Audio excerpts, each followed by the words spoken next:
진주교육대학교 발표 세션은 주제가 미래 창의교원 역량 개발을 위한 수업 사례입니다. 그래서 첫 번째 저희 사업단의 그 책임연구원 단장님이신 진주교대 그 교육학과 김도원 교수님께서 저희 미래 창의교원 역량 모델 기반 교육과정 개선에 대해서 전반적인 소개를 먼저 해주시고 이후에 그 사례를 발표 진행하도록 하겠습니다. 네, 김도원 교수님.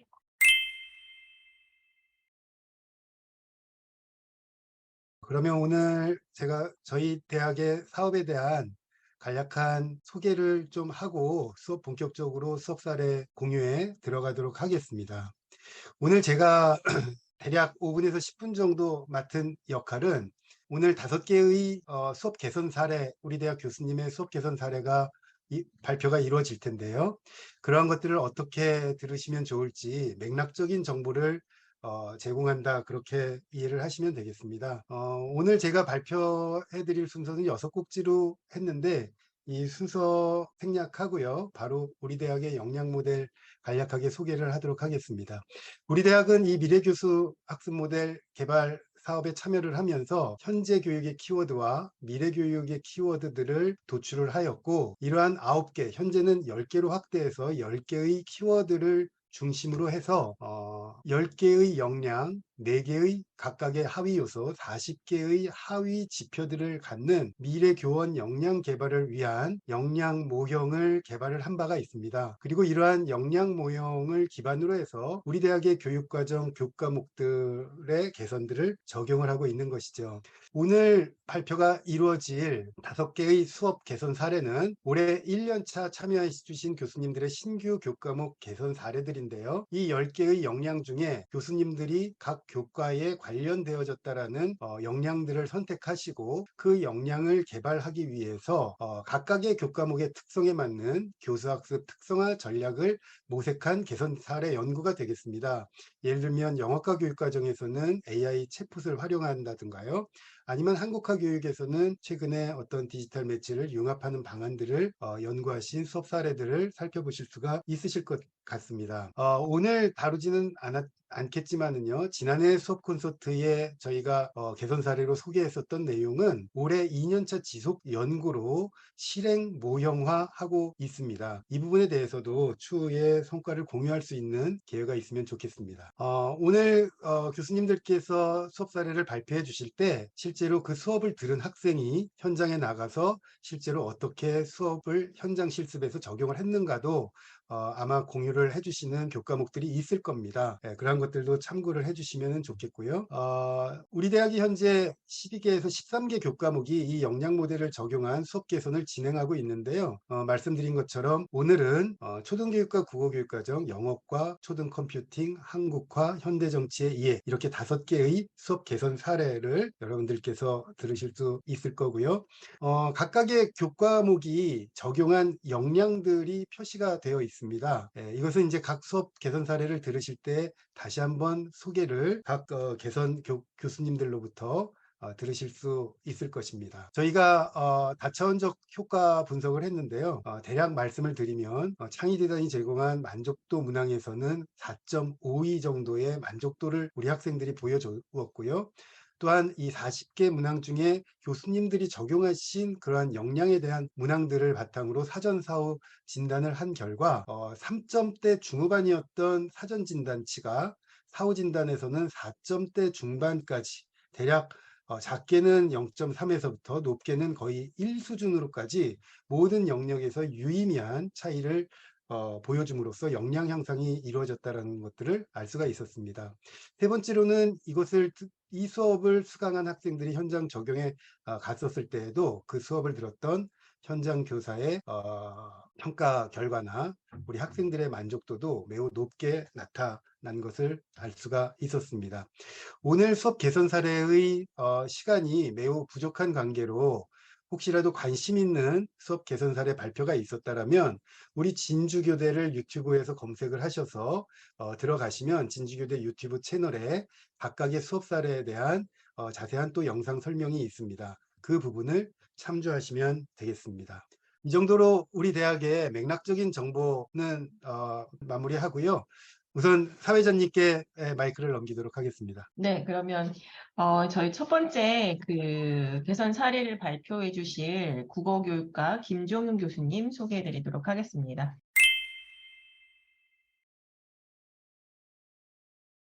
바로 네, 네, 시작을 하도록 하겠습니다. 네, 제목은 디지털 미디어 역량 강화를 위한 초등국어 수업입니다. 그래서 먼저 내용, 시간상 이제 빨리 말씀을 드리면 코로나19로 인해서 이제 에듀테크 기술이 활용이 확대가 됐다는 점이 하나가 있고요. 이제 2022 개정 국어과 교육과정에서 매체 교육이 강화된 점이 있습니다. 아마 그 교육과정에 보시면 이제 디지털 소형이라고 기초 소양의 수리 소양, 언어 소양, 디지털 소양이 있어서 국어과에서도 이걸 반영해서 이제 교육이 바뀐 부분들이 있고요.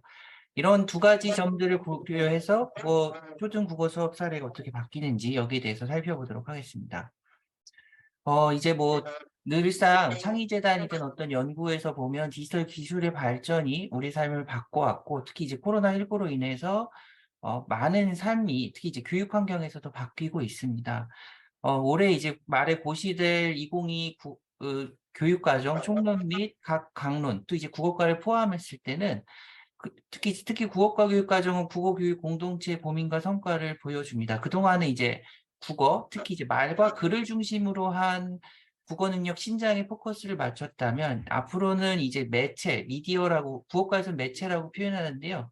이런 미디어나 디지털과 관련한 역량이 도입되고 그래서 이제 문자 텍스트에 있는 국어 능력뿐만 아니라 그 외에 있는 것들도 이제 국어 교육 변화의 한복판에 서 있다라고 할 수 있습니다. 이렇다면 이제 교육 양성기관 특히 이제 교육대학에서도 수업을 할 때 그냥 전통적인 수업 방식 외에도 디지털 역량이나 도구를 활용한 수업들이 필요하다고 생각이 들고요.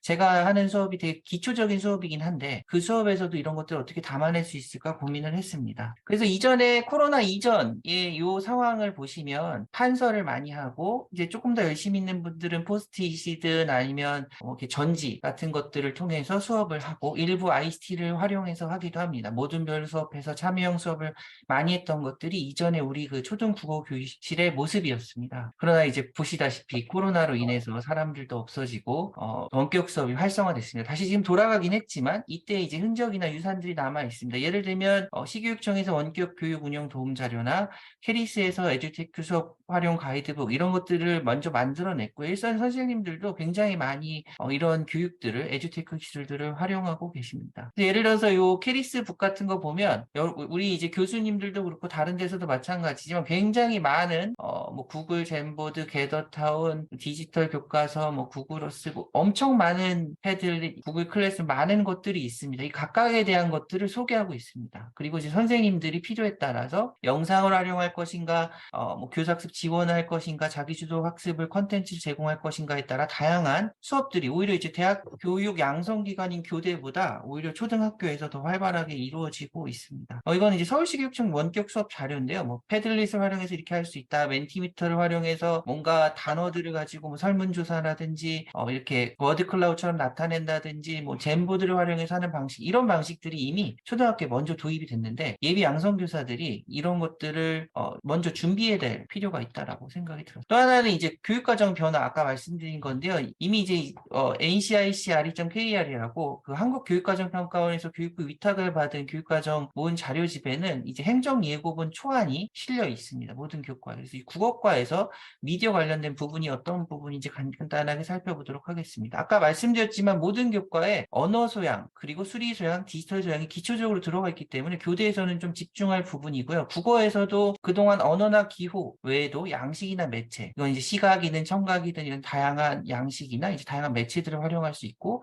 디지털 소양도 국어과에서 많이 고려하고 있습니다. 그 결과 국어과에 있었던 내용 설계 계획의 근거에서 디지털 미디어 역량이라고 과거에는 이제 정보자료 활용 역량이라고 했었는데 이걸 강조하기 위해서 넣었고요. 매체가 그동안은 듣기, 읽기, 쓰기, 말하기 이런 부분에서 이 매체라는 것들이 영역으로 도입돼서 국어과 내용으로 포섭되어 있습니다. 매체 내용 영역 내용 책이 아닌데 아마 뭐 수정본이 되면 약간 변화할 수 있겠지만 어느 정도 이제 큰 틀에서는 완성됐다라고 볼 수 있을 것 같은데요. 어떤 매체 이용자는 매체 자료, 이제 미디어 자료죠. 그냥 그동안의 책이나 이런 것뿐만 아니라 어떤 컴퓨터나 디지털상에 있는 재료들을 주체적으로도 수용하고 생산하는 걸 통해 독자로서 혹은 이제 미디어 이용자로서의 정체성을 형성하고 사회적인 의미나 소통 과정에 관여한다라고 볼 수 있습니다. 그래서 소통 맥락에 대해서 이해할 수 있고 매체 다양한 자료 유형에 대해서도 이해하는데 그런 데에서 필요한 기능들이 있습니다. 어떤 자료에 대해서 접근하고 선택할 수 있고 그 내용들을 해석하고 평가할 수 있고 제작할 수 있고 점검과 조정할 수 있는 부분들이 생겨났습니다. 기존에는 텍스트라고 주어진 것들이 모두 참이고 교과서는 다 진리라고 생각했는데 인터넷에 사용될 수 있는 매체들은 신뢰롭지 않은 것들도 있잖아요. 그래서 그런 것들 평가하는 내용들까지 들어와 있습니다. 과거에는 이제 정보교과 혹은 이제 실과과에서만 주로 담당했다면 국어과에서도 적극적으로 반영하고 있습니다. 그래서 성취 기준들이 다른 영역에 비해서 좀 적지만 매체를 활용하여 간단한 발표 자료를 제작하고 내용을 공유하고 신뢰성을 평가하고 자신의 매체 이용 양상에 대해서 성찰하는 것들이 국어과의 수업 내용에 들어 있습니다. 그렇다면 이런 것들을 예비교사들이 가르칠 수 있어야 된다라고 생각합니다. 그래서 전통적인 방식으로만 수업을 한다면 이런 것들이 충분히 반영되기 어렵다라고 생각이 듭니다. 교사학습 방향에서도 아까 디지털 미디어 역량 말씀드렸고요. 온오프라인 수업, 블렌디드 러닝이라고 하죠. 그런 것들도 적절하게 이제 활용할 수 있어야 된다. 또 어떤 기존의 글 외에도 디지털 기반의 음성, 시각, 영상, 그다음에 이제 멀티모덜리티라고 하는 복합 양식들을 활용할 수 있어야 된다는 내용들이 나와 있습니다. 마찬가지로 평가도 오프라인에서 대면에서 있는 수업 외에도 온라인 수업 상황에서도 이런 것들 포함해야 되고요. 학습 플랫폼과 디지털 도구를 활용하여 평가할 수 있다라고 얘기하고 있습니다. 기존에 비해서 2022가 고교학점제가 제일 큰 변화이긴 하지만 디지털 미디어를 활용한 역량이 들어왔다는 것이 그것으로 인해서 내용 체계나 내용 영역이 바뀌었다는 것이 국어과에서는 가장 큰 변화라고 할 수 있습니다. 그래서 이런 것들을 고려해서 에듀테크를 활용할 수 있는 방식들을 활용하기도 하고 또 하나는 이제 우리 진주교대 수업도 미래 역량을 통해서 개발하기도 하고 또 국어과 교육과정이 바뀌었다는 세 가지 점들을 고려해서 초등국어과 교육과정이 굉장히 이론 중심이긴 한데 뭔가 직접 학생들이 디지털 도구를 활용해서 협업하고 토의할 수 있는 내용들에 대해서 다루고 있습니다. 제가 강의식 수업에 너무 졸려온지 몰라도 이렇게 아이들 보면 쉬는 시간 주면 피곤해서 자더라고요. 그래서 제가 혼자 말하면 강의를 하면 아이들이 조는구나. 되게 조용하구나. 성실하고 착한데 수업이 많아서 그런지 이제 이런 모습들을 주로 볼 수 있었습니다. 이제 그런 것들 때문에 수업 개선의 노력들도 좀 했었고요. 이제 아이들이 뭔가 서로 토의하고 토론하고 디지털 교육을 통해서 협업하라고 하면 근데 또 눈이 초롱초롱해집니다. 그러니까 수동적으로 앉아서만 들으면 교회에서 설교 듣는 것처럼 졸려온데 뭔가 내가 아이들과 동료 학생들 같이 토의하고 협업하면 배워나가고 오히려 그것들이 더 배움에 깊이 있는 학습이 되지 않나라는 생각이 듭니다. 그래서 이렇게 보시면 아이들이 저는 이렇게 과제만 주는데도 학생들은 열심히 수업하고 있습니다. 아까 말했던 이런 졸려온 표정과는 이제 좀 상반된 모습이다라고 할 수 있겠죠. 그래서 이제 모든별로 토의하고 짝별로 토의하고 이러다 보면 학생들이 공유했던 내용들을 나와서 발표하기도 하고 그 내용을 공유하기도 합니다. 예전에는 이런 것들을 갤러리 워크라고 해서 전지에다 종이를 쓰고 얘기했는데 이제는 그런 생각들을 바로바로 자신의 뭐 핸드폰이라든지 스마트 패드라든지 노트북에 정리해서 공유하고 발표할 수 있게 되었습니다. 그래서 이제 이런 수업들을 매 차시마다 조금씩 넣었어요. 예를 들어서 초등 1, 2학년에서 2015에서 한글 교육이 1학년과 2학년이 나오면 이제 거기 있는 내용들을 보고 어느 정도 좀 정리해보고 인상 깊은 부분 캡처해서 보다라고 이렇게 정리를 해보면 하나하나 가르치는 것보다 자기 친구들이 어떤 내용을 정리했는지 한눈에 1, 2학년에 있는 한글 교육에 대해서 개관할 수 있었다. 혹은 이제 단원 구조를 분석한다. 그러면 단원 구조는 사실 교과서 맨 앞에 일러두기 같은 데 나와 있긴 하거든요. 아이들이 그거에 대해서 어떤 구조로 되어 있는지 그림도 그려보고 국어과의 중요성에 대해서도 뭐 나타내보고 성격이나 목표 이런 이제 내용들에 대한 내용들은 제가 제시를 해주면요 학생들이 오히려 그냥 교재론에 있는 것들을 읽고 혼자 정리하는 것보다 조금 더 다채롭게 의견들을 제시할 수 있었다. 이런 것들도 알 수 있었습니다. 교과서에 있는 내용도 단원도 분석해보자라고 하면 이제 좀 많이 뭐 단원 성취 기준은 뭐고 어떤 구조인지 제재가 적절한지 뭐 수준이 적절한지 평가도 해봐라 이런 식으로 이제 구조를 주고 앞에 이제 이론적인 내용을 설명해주면 학생들이 모든 별로 이야기를 정리하고 나타내서 자기 걸로 소화해서 이야기합니다. 또 10주차의 교수학습 과정안을 상반된 같은 주제인데 이제 사실 영남 3교대 수업 지도안에서 우리 학교 학생과 다른 학교 학생들 이름 지우고 얘기했거든요. 이 도대체 같은 높임법 표현에 대한 교수학습 과정안이 어떤 식의 포커스의 차이가 있는지, 장단점이 뭔지, 어떻게 보강해야 되는지라는 얘기들을 합니다. 뭐 A는 B에 비해서 이런 것들이 자세히 나와 있고 A는 뭐 스토리텔링을 하고 있는데 B는 없고 다만 B는 다양한 자료 활용을 하고 있다. 뭐 이런 식의 있는 내용들을 학생들이 발견해내서 자신들이 어떻게 수업을 설계할지에 대한 기초적인 국어 수업에 대한 내용들을 배우게 됩니다. 그래서 어떤 내용들에 대해서 초안을 학생들한테 준비를 해서 발표를 이렇게 시키면요.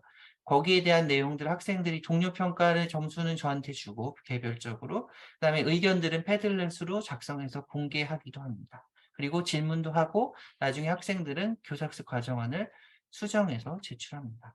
그래서 이제 학생들이 이렇게 올해는 이번 학기에는 이제 학생들이 시간이 너무 길어져서 동영상의 어떤 자신의 수업 지도안에 대한 개요를 좀 발표해보다라고 이야기를 하기도 했습니다. 이제 어떤 학생들 보면 이렇게 메타버스처럼 이제 어떤 기획문 쓰기인데 이런 것들 만드는 것들을 어떻게 하고 뭐 지금 우리 하고 있는 제페토 같은 거 활용해서 QR코드 만들고 하는 학습지 만들고 교사학습 과정을 만든 친구들도 있고요. 다른 친구들은 마이크로비트를 활용해서 어떤 공감하는 내용들을 약간 이제 웃는 표정 이런 것들을 반응을 나타내서 하는 것들을 제시하기로 했습니다. 이제 이런 식으로 사실 교사학습 과정을 짜는 건데 이것들을 발표하는 내용을 가지고 학생들이 패들렛에다 의견을 주면 다시 나중에 교사학습 과정안을 고치게 됩니다. 그래서 이제 한 명씩 발표하는 것도 의미가 있는데 요새 전문적 교사학습 공동체처럼 협업하는 것들이 중요해서 2인 발표를 시켰고요. 그럼 이제 이런 식으로 학생들이 발표를 하게 됩니다. 그거를 하나 보시면요. 학생들이 자신의 어떤 내용들과 교사학습 과정을 갖습니다. 그러면 이제 수업 중에 이렇게 날을 맞이하여 학생들에게 계기 교육을 국어 수업과 같이 한다는 의미를 담아 이 수업을 네, 이렇게 교사학습 과정안에 대해서 학생들이 설명하고 이것들은 이제 수업 시간에 키고요. 그 다음에 요 교사학습 과정안 이런 것들을 이야기하면 학생들이 이렇게 모든 학생들이 피드백을 줍니다. 여기서 의미 있는 피드백도 있고 동료 학생들의 눈높이에서 교수 혼자 얘기하는 것보다는 동료 학생들이 말하는 내용들을 통해서 그 모든 학생들이 다 의미 있는 피드백을 받을 수 있게 됩니다. 예. 그래서 이렇게 이제 발표를 하면 학생들이 이제 피드백을 줍니다. 그 피드백이 그냥 단순한 것보다는 동기 유발에 대한 이야기를 하기도 하고 예시를 제공해 주기도 하고 예시가 더 제공됐으면 좋겠다는 얘기도 하고 수업 시간의 흐름이 적절한지에 대해서 이야기를 하기도 하고 개념 학습들을 조금 더 이야기해 줬으면 좋겠다고 학생들이 서로 피드백을 주기도 하고 교사의 지도 방식에 대해서 답을 정하지 않고 좀 열렸으면 좋겠다라는 다양한 방식으로 굉장히 많은 학생들이 서로에 대해서 비판만 하는 게 아니라 칭찬도 좀 해주고 고쳤으면 좋겠다는 방향도 주고 이것들을 통해서 학생들이 반영하기도 합니다. 그러면 약간 우리 논문 심사에서 고친 것처럼 이제 그런 아이디어를 차용해서 원래 교사학습 과정에서 틀린 부분들은 이렇게 좀 파란색으로 수정하라고 얘기해주고 수정 중점 사항과 수정 내용 전후를 제시해서 한 번 교사학습 지도안 보통 만들고 끝나는데 이것들을 통해서 한번 친구들 피드백을 통해서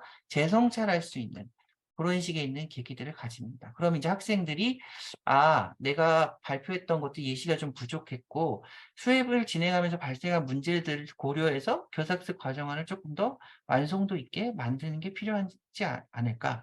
피드백 받은 문제를 어떻게 해야 할지 고민이 있었는데 이것들을 바탕으로 어떻게 이런 것들을 개최함으로써 강화하겠다라는 식의 얘기들을 하게 됩니다.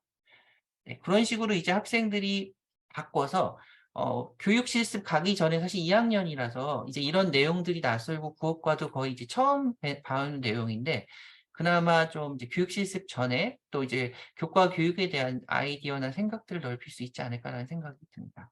결론을 말씀드리면 매체나 미디어, 에듀테크 활용 교육은 초등 국어 교육에서도 이제는 그냥 지나칠 수 있는 신기술이라고 넘어갈 수 있는 것들이 아니라 우리 현실과 교사 양성 과정의 어떤 실제적인 교육 내용으로서 자리 잡고 있다고 볼 수 있습니다. 하나는 매체 자체에 대한 매체 언어, 매체에 대한 교육이 국어과에서도 매체 영역 및 매체 관련된 디지털 미디어 역량으로 반영되었다.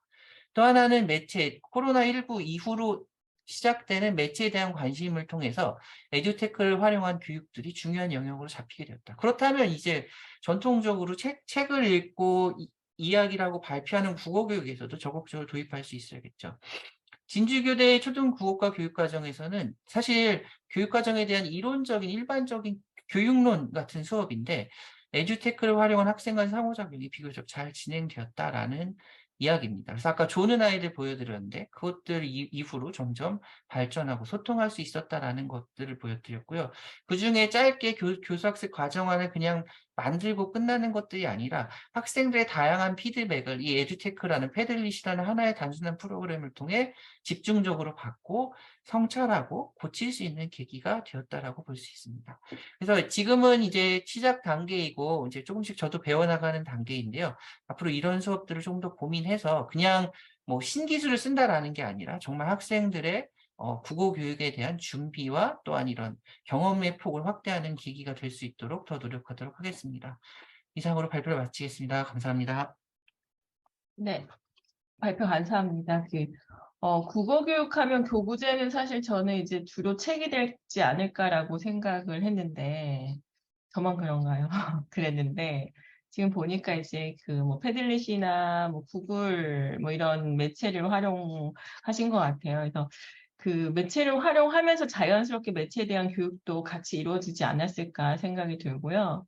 학생들이 어떤 그 참여, 뭐 상호작용 이런 게 최대한 잘 드러나지 않았나 저는 그렇게 생각이 듭니다. 두 번째 발표는요. 컴퓨터 교육과 이제 박보경 교수입니다. 지금 제목은 초등 예비교사 대상 PBL과 DBL 기반의 실생활 문제 해결형 컴퓨터과 수업 사례입니다.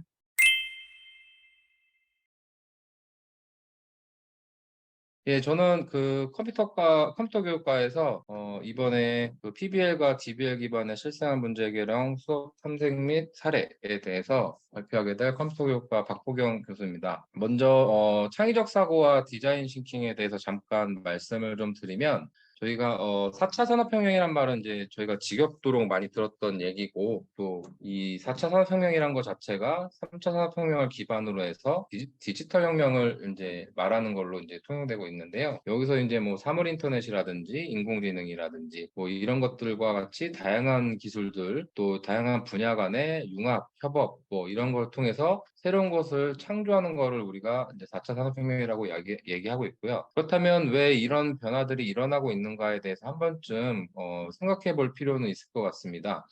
그래서 여러 가지 이유들이 있겠지만 크게는 하드웨어나 소프트웨어 기술들 같이 이런 기술들이 엄청나게 발전을 했고 이것을 통해서 실질적으로 우리 삶의 변화가 급격하게 일어나고 있다는 것입니다. 예를 들어서 뭐 소비자들의 인식 변화도 있을 수 있고요. 또 기존의 오프라인 방식에서 온라인 방식의 소비 변화, 또 소유의 개념에서 공유의 개념, 또 코비드로 인해서 언택트 문화 이런 것들이 나오게 됐는데요.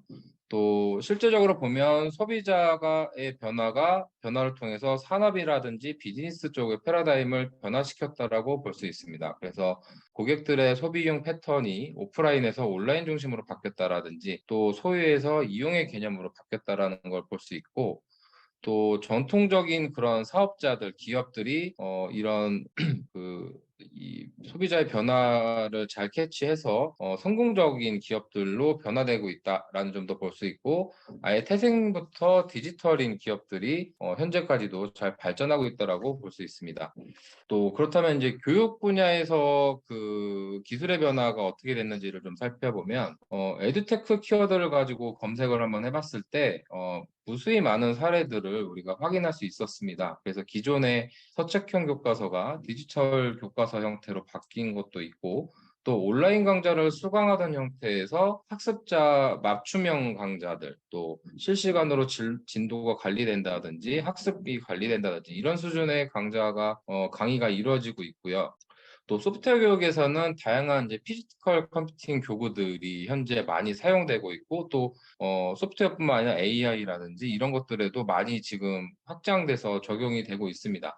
그리고 이 4차 산업혁명에서 교육의 변화를 봤을 때는 일방적으로 지식을 전달하는 교육에서 교수자와 학습자 간의 상호작용을 통한 교육으로 또 변해가고 있습니다. 그래서 실제적으로 카이스트의 전산학과 전공 수업들을 보면 이런 식으로 온라인 강의가 진행되고 있고 또 헬프센터를 통해서 실시간으로 튜터링이라든지 질문, Q&A라든지 또 학업 성취도를 대시보드 형태로 보여줘서 학습자의 이제 만족도 같은 것들 또 어느 부분이 잘 이해하고 어느 부분은 좀 미진한지 이런 것들을 실시간으로도 확인해 볼 수도 있습니다. 그래서 그렇다면 이제 창의적 사고에 대해서 좀 간단히 말씀을 드려보면, 여기 뭐 간단한 얘기긴 하지만, 이 그림에서 보면 여직원과 남직원이 이제 대화를 하고 있는데요. 이제 여기 백화점에서, 고객들이 엘리베이터가 느리다고 불만을 제기를 해서 이것도 이제 남자 직원한테 얘기를 하고 있는 겁니다. 그래서 남직원은 단순하게 속도를 높여보자라고 얘기를 하고 있는데, 이것도 어떻게 보면 하나의 해결책으로 볼 수 있습니다.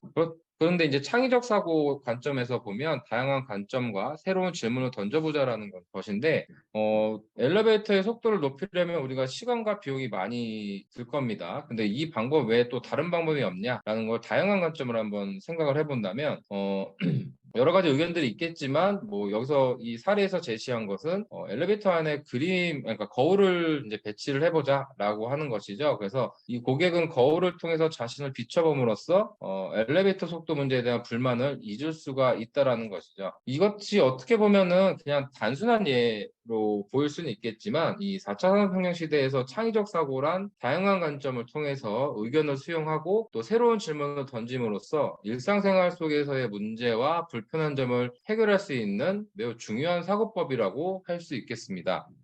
또 여기 또 요즘 코딩 교육들이 많이 중요시되고 있는데요. 실제적으로 제가 확인해 본 건 아니지만 저희 학교가 있는 진주 지역에도 코딩 학원들이 엄청나게 많이 생겼다라고 듣고 있거든요. 그래서 이 코딩이 열풍이 불고 있는데 기존에 저희가 생각하던 코딩은 단순하게 컴퓨팅 언어를 배워서 배운다라는 개념이었는데 이제 요즘의 코딩이란 개념은 어떤 문제를 해결하기 위한 절차와 방법을 가르치는 학문이다라고 정의를 내리고 있습니다.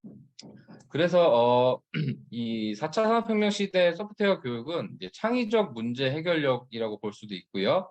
그래서 자신의 영역에서 그 발견한 아이디어를 컴퓨팅으로 내재함으로써 나타날 수 있는 능력, 이것을 위한 것이라고 할 수 있습니다. 그래서 창의적 사고를 위한 그 소프트웨어 교육은 그 일상생활에서 그 문제점을 발견하고요. 이걸 해결할 수 있는 방법을 찾는 건데 이때 이제 컴퓨터로 처리 가능한 문제 해결 가능성을 탐색을 하게 됩니다. 그런 다음에 컴퓨터를 활용해서 문제를 해결하는 이러한 교육 과정을 이제 진행을 해야 되고 이 기반으로 저는 이제 디자인 싱킹이라는 방식을 적용을 해본 것입니다. 그래서 우리가 컴퓨터 교육에서 창의적 사고와 코딩을 통해서 문제 해결책을 찾고요. 이를 코딩으로 구현하는 과정을 이제 제 수업에서 적용을 했고 학생들과 함께 해 보았습니다. 그래서 그 초딩 컴퓨팅 그 3학년 수업에 적용을 했고 또 예비 교사들의 종합적 사고 능력 함양을 위해서 한번 진행을 해 보았습니다. 그래서 요거는 이제 창의적 사고 얘기니까 그냥 조금 넘어가겠습니다. 예, 요 창의적 사고 디자인 싱킹에 대해서 잠깐 살펴보면 이 디자인 싱킹이란 것은 문제에 대한 실용적이고 창의적인 해결법이라고 정의가 되어 있고요. 원래 이 디자인 쪽에서 먼저 나온 방식입니다. 그래서 디자인 과정에서 우리 디자이너가 활용하는 창의적인 전략이라고 볼 수 있고요. 이 방식의 핵심은 공감입니다. 그래서 사용자들이 그 문제나 불편함을 느끼고 있는 사용자의 입장에서 그 문제를 바라보고요. 또 공감을 통해서 문제를 발견하고 또 실패한 경험이라든지 또 아니면 협업 과정을 통해서 더 나은 방향의 문제를 해결할 수 있는 방법을 찾는 것이 이제 디자인 싱킹이라고 볼 수 있고요. 기존에 우리가 뭐 문제 해결 방법들이 여러 가지가 있겠지만 기존 방식과 디자인 사고 방식의 차이점이라고 볼 수 있는 건 기존 방식에서는 문제를 해결하는 데 초점을 뒀다면 이 디자인 사고는 문제를 발견하는 데 초점을 두고 있습니다. 또 어떤 특정 사람이 주도해서 진행하기보다는 함께 능동적으로 다 같이 참여해서 해결책을 찾는 방식이고요. 또 다양한 아이디어를 수렴해서 창의적으로 결과를 도출하는 방식이다라고 보시면 되겠습니다.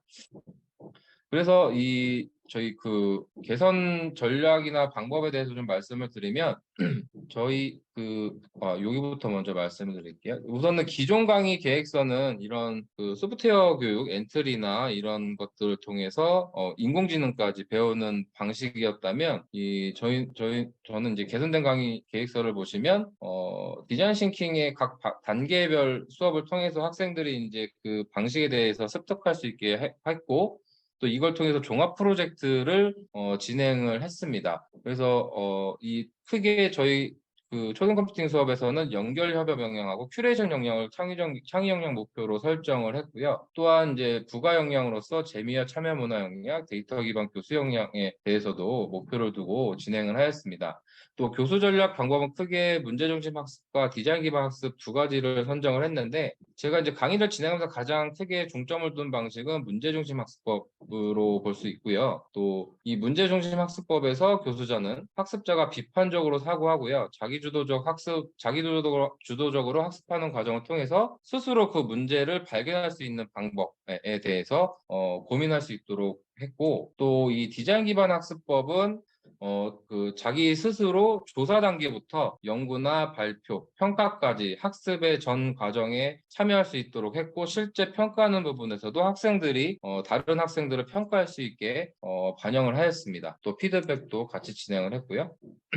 또 이제 기존의 이제 디자인 사고 프로세스에서 말씀드리면 총 5단계로 구성이 되어 있는데요. 이제 요걸 가지고 이제 소프트웨어 교육에 적용하기에는 조금 무리가 있어서 조금 변경을 해서 적용을 했습니다.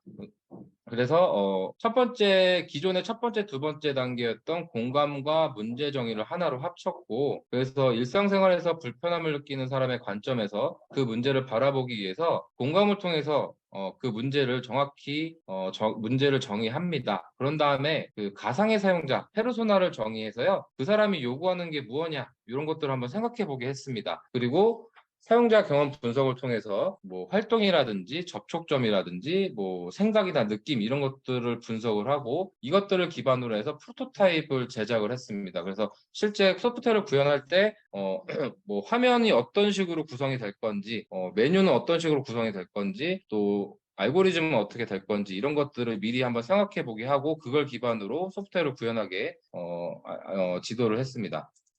그래서 주제를 우선은 자유 주제로 주지 않고 크게 뭐 2가지로 줬습니다. 진주시에서 우리가 살면서 불편하거나 개선할 점이 있냐, 아니면 학교 생활을 하면서 불편하거나 개선할 점이 있냐, 이 2가지 관점으로 한번 주제를 던졌고요. 또 공감을 통한 문제 정의에서 학생별로 이제 조를 구성하고 회의를 진행했고요. 사전 인터뷰 질문지를 작성하게 했습니다. 그래서 인터뷰할 때 그냥 막 물어보는 게 아니라 학생들이 설정한 인터뷰 내용을 가지고 질문을 하게 했고요. 그 다음에 요거 사례를 보시면 사용자의 이야기를 듣고요. 사용자가 어떤 것을 요구하는지 아니면 또 어떤 것을 필요로 하는지 또 어떤 목적을 가지고 있는지 분석하고 정의를 하게 했습니다. 그래서 실제 이 학생들이 실제 적용한 사례를 이렇게 좀 보여드렸는데 여기 뭐 코로나로 인해서 음식 배달에 하는 경우에 있어서 배달팀 문제가 많이 발생을 하는데 이때 이런 문제점을 가지고 좀 해결할 수 있는 방법에 대해서 학생들이 정의를 한 사례를 보였고 실제 이제 학생들이 직접 나가서 인터뷰를 수행한 경우도 있지만 네이버 폼이라든지 구글 폼을 이용해서 이렇게 데이터를 수집한 경우도 있었습니다. 실제 이제 설문지를 구성을 했고 설문 결과를 분석한 사례입니다. 또 그 인터뷰 내용을 기반으로 해서 다음과 같이 이제 마인드맵을 통해서 좀 이렇게 같은 것끼리 분류를 했습니다. 수집된 의견을 가지고. 그래서 사용자 스토리 분석을 통해서 또 조사 대상을 선정하고 조사 정보를 수집하고 또 조사 결과를 분석하는 3단계 단계를 거쳐서 분석을 하게 시켰고요. 이런 과정을 통해서 조금 더 정확한 문제 분석이 했다라고 할 수 있겠습니다. 자, 두 번째 단계는 페르소나, 가상의 그 사용자를 정의를 했고요. 또 페르소나는 가명이나 또 외적 인격이라는 뜻을 가지고 있다고 하는데, 이 단계에서는 우리가 가상의 표본 사용자를 만들어서 그 사용자의 입장에서 문제를 바라보고요. 서비스를 분석하게 됩니다. 그래서 이 단계에서는 학생들이 사용자별 특징을 정의를 하게 되고, 이때 이제 어떤 사람인지 아니면 또 어떤 업무를 수행하냐, 또 무엇을 원하는지 이런 것들을 정확히 알아서 알게 해야 되고, 이런 식으로 각자 이제 캐릭터도 선정해보고 행동, 문제점, 요구사항 이런 것들을 그 사람 입장에서 한번 생각해보게 했습니다. 자, 그 세 번째 단계는 사용자 경험 분석 및 아이디어 만들기 단계에 있는데요. 이 단계에서는 사용자들이 어떤 경험을 하고 있는지 정의를 하게 됩니다. 그래서 이때 사용자들이 느끼는 불편한 점이 무엇인지 이거에 대해서 파악하게 되는데요. 이를 분석하기 위한 도구로서 세 가지 활동을 진행을 했는데, 첫 번째는 마인드셋, 그리고 활동, 접촉점 이렇게 세 가지 방식으로 분석을 하게 했습니다. 그래서 그때 이제 마인드셋은 그 사람이 그 당시에 느끼는 점, 생각하는 점, 활동은 그 당시에 이 가상의 사용자가 어떤 활동을 하고 있는지, 또 접촉점은 그때 사용할 수 있는 도구들 있죠. 뭐 디바이스들, 뭐 컴퓨터, 스마트폰, 뭐 태블릿 이런 것들 기준으로 해서 분석을 했고, 거기서 이제 동그라미나 세모 뭐 이런 식으로 표시를 하게 했습니다. 그래서 그 여러 가지 의견들 중에서 뭐 개선되어야 될 것은 동그라미에 표현한다든지, 아니면 반드시 우리가 개발할 프로그램에 있어야 될 부분은 세모로 표시한다든지 해서 모든 걸 다 수용하는 게 아니라 개선돼야 될 거, 또 반드시 있어야 될 것들을 파악할 수 있게 이런 식으로 분석을 진행을 했습니다. 실제 이제 그 사용자 경험을 분석한 것을 토대로 문제를 해결하기 위한 아이디어를 이제 만들게 되는데요. 아이디어를 만들기 위해서 특히 이제 우리가 많이 하고 있는 건 브레인스토밍인데, 그 외에 뭐 브레인 라이팅이라든지 스캠퍼 방법들에 대해서 학생들한테 소개를 했고, 실제로 제일 많이 한 건 브레인스토밍이긴 하지만, 또 다양하게 브레인라이팅이라든지 스캠퍼 방법을 통해서도 아이디어들을 이렇게 회의를 통해서 도출을 했습니다. 그리고 또 이렇게 알마인드라는 도구를 통해서 아이디어를 분류하거나 아니면 직접 이렇게 그림을 통해서 학생들이 자신들의 아이디어를 분류하고 정리를 했습니다. 네 번째 단계는 프로토타입인데요. 우리가 예를 들어서 어떤 건물을 만든다고 할 때 그 건물을 만드는 것이 아니라 그 어떤 건물을 만들 것인지 먼저 파악하고, 또 설계도면을 그리게 되죠. 그래서 설계도면을 그린 다음에 그 설계도를 토대로 건물을 만들게 되는데, 이 소프트웨어도 마찬가지입니다. 어떤 소프트웨어를 만들지를 요구사항을 먼저 정의를 한다고 해도 바로 구현을 하는 게 아니라 그 소프트웨어를 구현할 설계도를 먼저 생각을 해봐야 되는데, 이걸 통해서 이제 학생들한테 메뉴 구조도라든지 정보 구조도, 화면 흐름도 이런 것들을 한번 먼저 그려보게 안내를 했습니다. 그래서 프로그램을 만들기 위해서 뭐 프로그램은 어떤 구조로 되어 있냐, 아니면 어떻게 동작하는지, 이런 것들을 먼저 고민을 하게 했고, 그래야 학생들이 쉽게 구현도 하고 좀 더 좋은 품질의 프로그램을 만들 수 있기 때문에 이런 것들을 간단하게 먼저 작성하게 해 보았습니다. 이 프로토타입 단계에서 작성된 설계도를 가지고요, 실제 이제 학생들이 코딩을 했고 구현을 했고요. 또 기본적으로 이제 스크래치 프로그램을 사용하게 했고, 그 외에 다른 도구들도 뭐 본인들이 원한다면 사용하게 했습니다. 그래서 뭐 앱인벤터라든지 뭐 엔트리라든지 이런 것들을 사용한 학생들도 있었습니다. 또 이런 구현을 한 것에 대해서 우리가 이제 이런 구현 과정에 대해서 영상을 제작을 했고요. 저희 학교 미래교육센터의 1인 미디어실이나 증강현실 스튜디오를 통해서 학생들이 제작을 한 영상도 있고요. 아니면 핸드폰으로 영상을 찍어서 그냥 단순하게 뭐 발표식으로 영상을 찍은 학생들도 있지만, 약간 뭐 영화식으로 이런 식으로 자신들이 만든 프로그램을 소개하는 영상을 찍은 학생들도 다양하게 창의적으로 제작한 영상들이 많이 있고요. 또 이것들을 이제 유튜브에다가 이렇게 그 각 반별로 공개를 했기 때문에, 혹시라도 궁금하신 분들 있으면 실제 유튜브에 들어오셔서 확인해 보시면 다양한 학생들의 작품들을 확인할 수 있습니다. 또 이제 여기 보시면 실제 스크래치 구현 화면이 있고요. 또 실행 화면 같은 것들도 있고요. 이런 식으로 영화식, 뭐 드라마식으로 자기네 그 문제점부터 어떻게 개선할지, 구현을 했는지 이런 것들을 소개한 영상도 있고, 아까 우리 미래교육센터의 증강현실 스튜디오를 통해서 제작한 영상들도 있고요. 다양한 형태의 결과물들을 학생들이 제작을 했습니다. 또 저희 성과로는 이제 유튜브로서 이제 영상을 제작한 것도 있고, 또 뭐 크레존의 원고도 작성한 것들도 있습니다.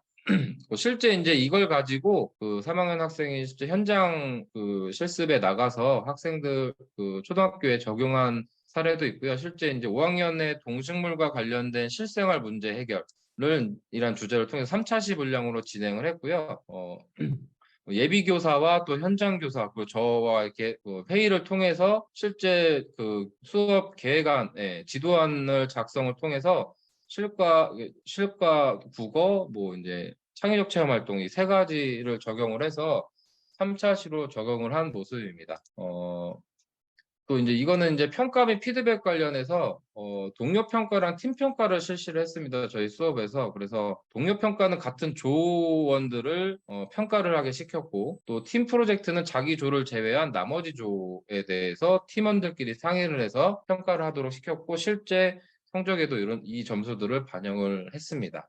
그리고 사전 사후 진단 결과는 되게 영향이 크게 이제 세 가지 영향에 대해서 물어봤고, 다행히도 이제 사전 평가보다는 사후 평가에 조금 더 좋은 결과가 나왔던 것을 볼 수 있고, 또 그 참고적으로 또 결과물 주제에 대해서 제 나름대로 분석을 해봤더니 총 35가지 주제 중에서 진주시와 관련된 거 6개, 학교와 관련된 거 13개, 또 일상생활과 관련된 거 16개로 구분이 됐고요. 또 AI 보이스를 활용한 경우, 또 노트북이나 PC를 활용한 경우, 아니면 미래교육센터의 증강현실 스튜디오를 활용한 경우, 또 1인 미디어실을 활용한 경우, 또 아니면 발표 영상을 그냥 핸드폰으로 촬영한 경우, 또 아니면 그걸 또 스토리식으로 촬영한 경우, 다양한 형태의 영상 결과물들을 학생들이 재미있게 잘 만들었었습니다. 예. 수업 만족도나 사전 사후 진단 결과에 대해서 만족스러운 점은 새로운 기법을 배우고 실행하면서 여러 가지 방면으로 사용할 수 있을 것 같다. 거의 그런 식으로의 이제 만족스러운 점에 대해서 많이 말을 해줬고요. 또 개선 방향에 대해서는 스크래치 말고 좀 다른 도구들을 활용하고 싶다. 또 아니면은 영상 제작이나 편집 기술 좀 더 배워보고 싶다. 또 가장 크게 아픈 거는 이제 한 학기 동안 다양한 것들을 활용하기 때문에 시간적으로 제한이 있어서 좀 아쉬웠다. 예, 요것도 좀 제가 진행하면서 조금 느꼈던 부분인데 학생들도 당연히 그런 건 느끼고 있더라고요. 그래서 다음에 혹시라도 제가 다시 적용을 하게 된다면 조금 이런 것들을 잘 개선을 해서 좀 더 좋은 콘텐츠, 좋은 수업으로 한번 진행을 해보려고 하고 있습니다. 또 이제 향후 기대 방향과 개선 방향인데요. 또 현장 적용 방안에 대해서 좀 살펴보면 지금 초등 컴퓨팅 과목에 적용하고 있는 디자인 싱킹은 대학교 학부생들을 대상으로 적용을 했기 때문에 초등학교 학생들에게 적용할 때 조금 수준을 낮춰서 제시할 필요가 있었고요. 그거를 이제 현장 교사와 예비 교사 저가 논의를 해서 좀 수준을 낮춰서 제시를 하고 있었고, 또 만약에 초등학생들이 스크래치나 엔트리 경험이 있다면 해결 방법을 이제 애니메이션 형태로 개발하는 것도 좋을 것 같다라는 것도 있었고, 아니면 그런 경험이 없다면 굳이 만들 필요가 없이 그런 과정을 통해서 그림으로 표현한다든지 촬영이나 만들기 수업으로 연계하는 것도 좋지 않을까라는 고민도 좀 해봤습니다. 또 아까 말씀드린 것처럼 개선 방안으로서 뭐 스케줄 조정이 좀 필요하고, 스크래치 외에 다른 도구들도 학생들한테 좀 소개해 줄 필요가 있다라는 것도 좀 얻게 되었고요. 네, 이런 식의 이제 적용 결과와 사례에 대해서 말씀을 드렸습니다. 조금 시간이 급한데 말할 게 많아서 좀 빨리 진행한 게 있는데요. 혹시라도 관심이 있으시면 저한테 또 메일로 문의 주시면 성실하게 답변 드리도록 하겠습니다. 네, 저 여기까지 다 네. 얘기했습니다. 네. 감사합니다. 네. 지난 여름에 우리 액션 러닝 워크숍 있었는데 그때 디자인 싱킹 전략을 사용하는 방법들 배웠던 생각이 나요. 이미 여기에 다 들어 있었군요. 굉장히 많은 전략들을 사용하신 것 같습니다. 자, 다음은 권석영 교수님 바로 이어서 하도록 하겠습니다. 테크놀로지를 활용한 초등 영어과 PBL 수업 사례입니다.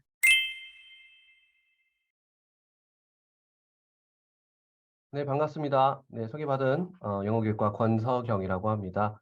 제가 오늘 발표할 내용은 우리 초등 영어과 교육과정이라는 강좌에서 3학년 학생들과 테크놀로지를 활용해서 영어 교수학습 자료 개발했던 그런 프로젝트 기반 학습의 사례 위주로 좀 소개해드리도록 하겠습니다. 그래서 사실은 오늘 발표해 드리는 내용은 제가 좀 배경만 설명드리고 우리 학생들이 발표한다고 봐주시면 더 좋을 것 같습니다. 일단 앞서 김종인 교수님께서 아주 너무 잘 설명해 주셔서 2022 개정교육과정의 비전 그리고 방향에 대해서는 제가 반복하진 않겠습니다. 그래서 어쨌든 우리가 영어 같은 교육에서도 이제 디지털 소양이 강조되고 있고 그 안에 다양한 디지털 매체를 활용해서 교수학습 전략과 평가의 방향을 이제 정하도록 제시되어 있습니다. 좀 더 구체적으로 영어과 교육과정 이제 현재 나온 시안 기준으로만 이제 설정된 방향을 보면 일단은 포스트 코로나 상황을 고려한 이제 방향으로서 온라인 기반의 매체, 그다음에 인공지능 기술 등의 도구를 활용하고 또 블렌디드 수업을 활용한 이제 교수학습의 방향, 그리고 이제 아주 문제가 좀 많이 이제 심각해진 이제 학력 격차에 대한 문제를 해소하기 위해서는 학습자 개별 맞춤형 교수학습 방향 전략에 대해서 강조하고 있는 것을 우리가 확인하고 있습니다. 영어 평가 측면에서도 원격 상황에서 타당하고 신뢰도 있는 공정한 평가의 방향에 대해서 언급되어 있고요. 에듀테크나 온라인 플랫폼 인공지능 등을 활용한 이제 평가 방식에 대해서도 권장하고 있고, 당연히 오프라인을 블렌디드 방식으로 수업 상황에서의 평가 방향에서도 우리가 고민할 필요가 있다는 것을 알고 있습니다. 그 밖에 이제 2022 개정 영어과 교육과정에서도 가장 또 어떻게 보면 제일 크게 변화된 부분으로는 이제 내 기능이었던 부분이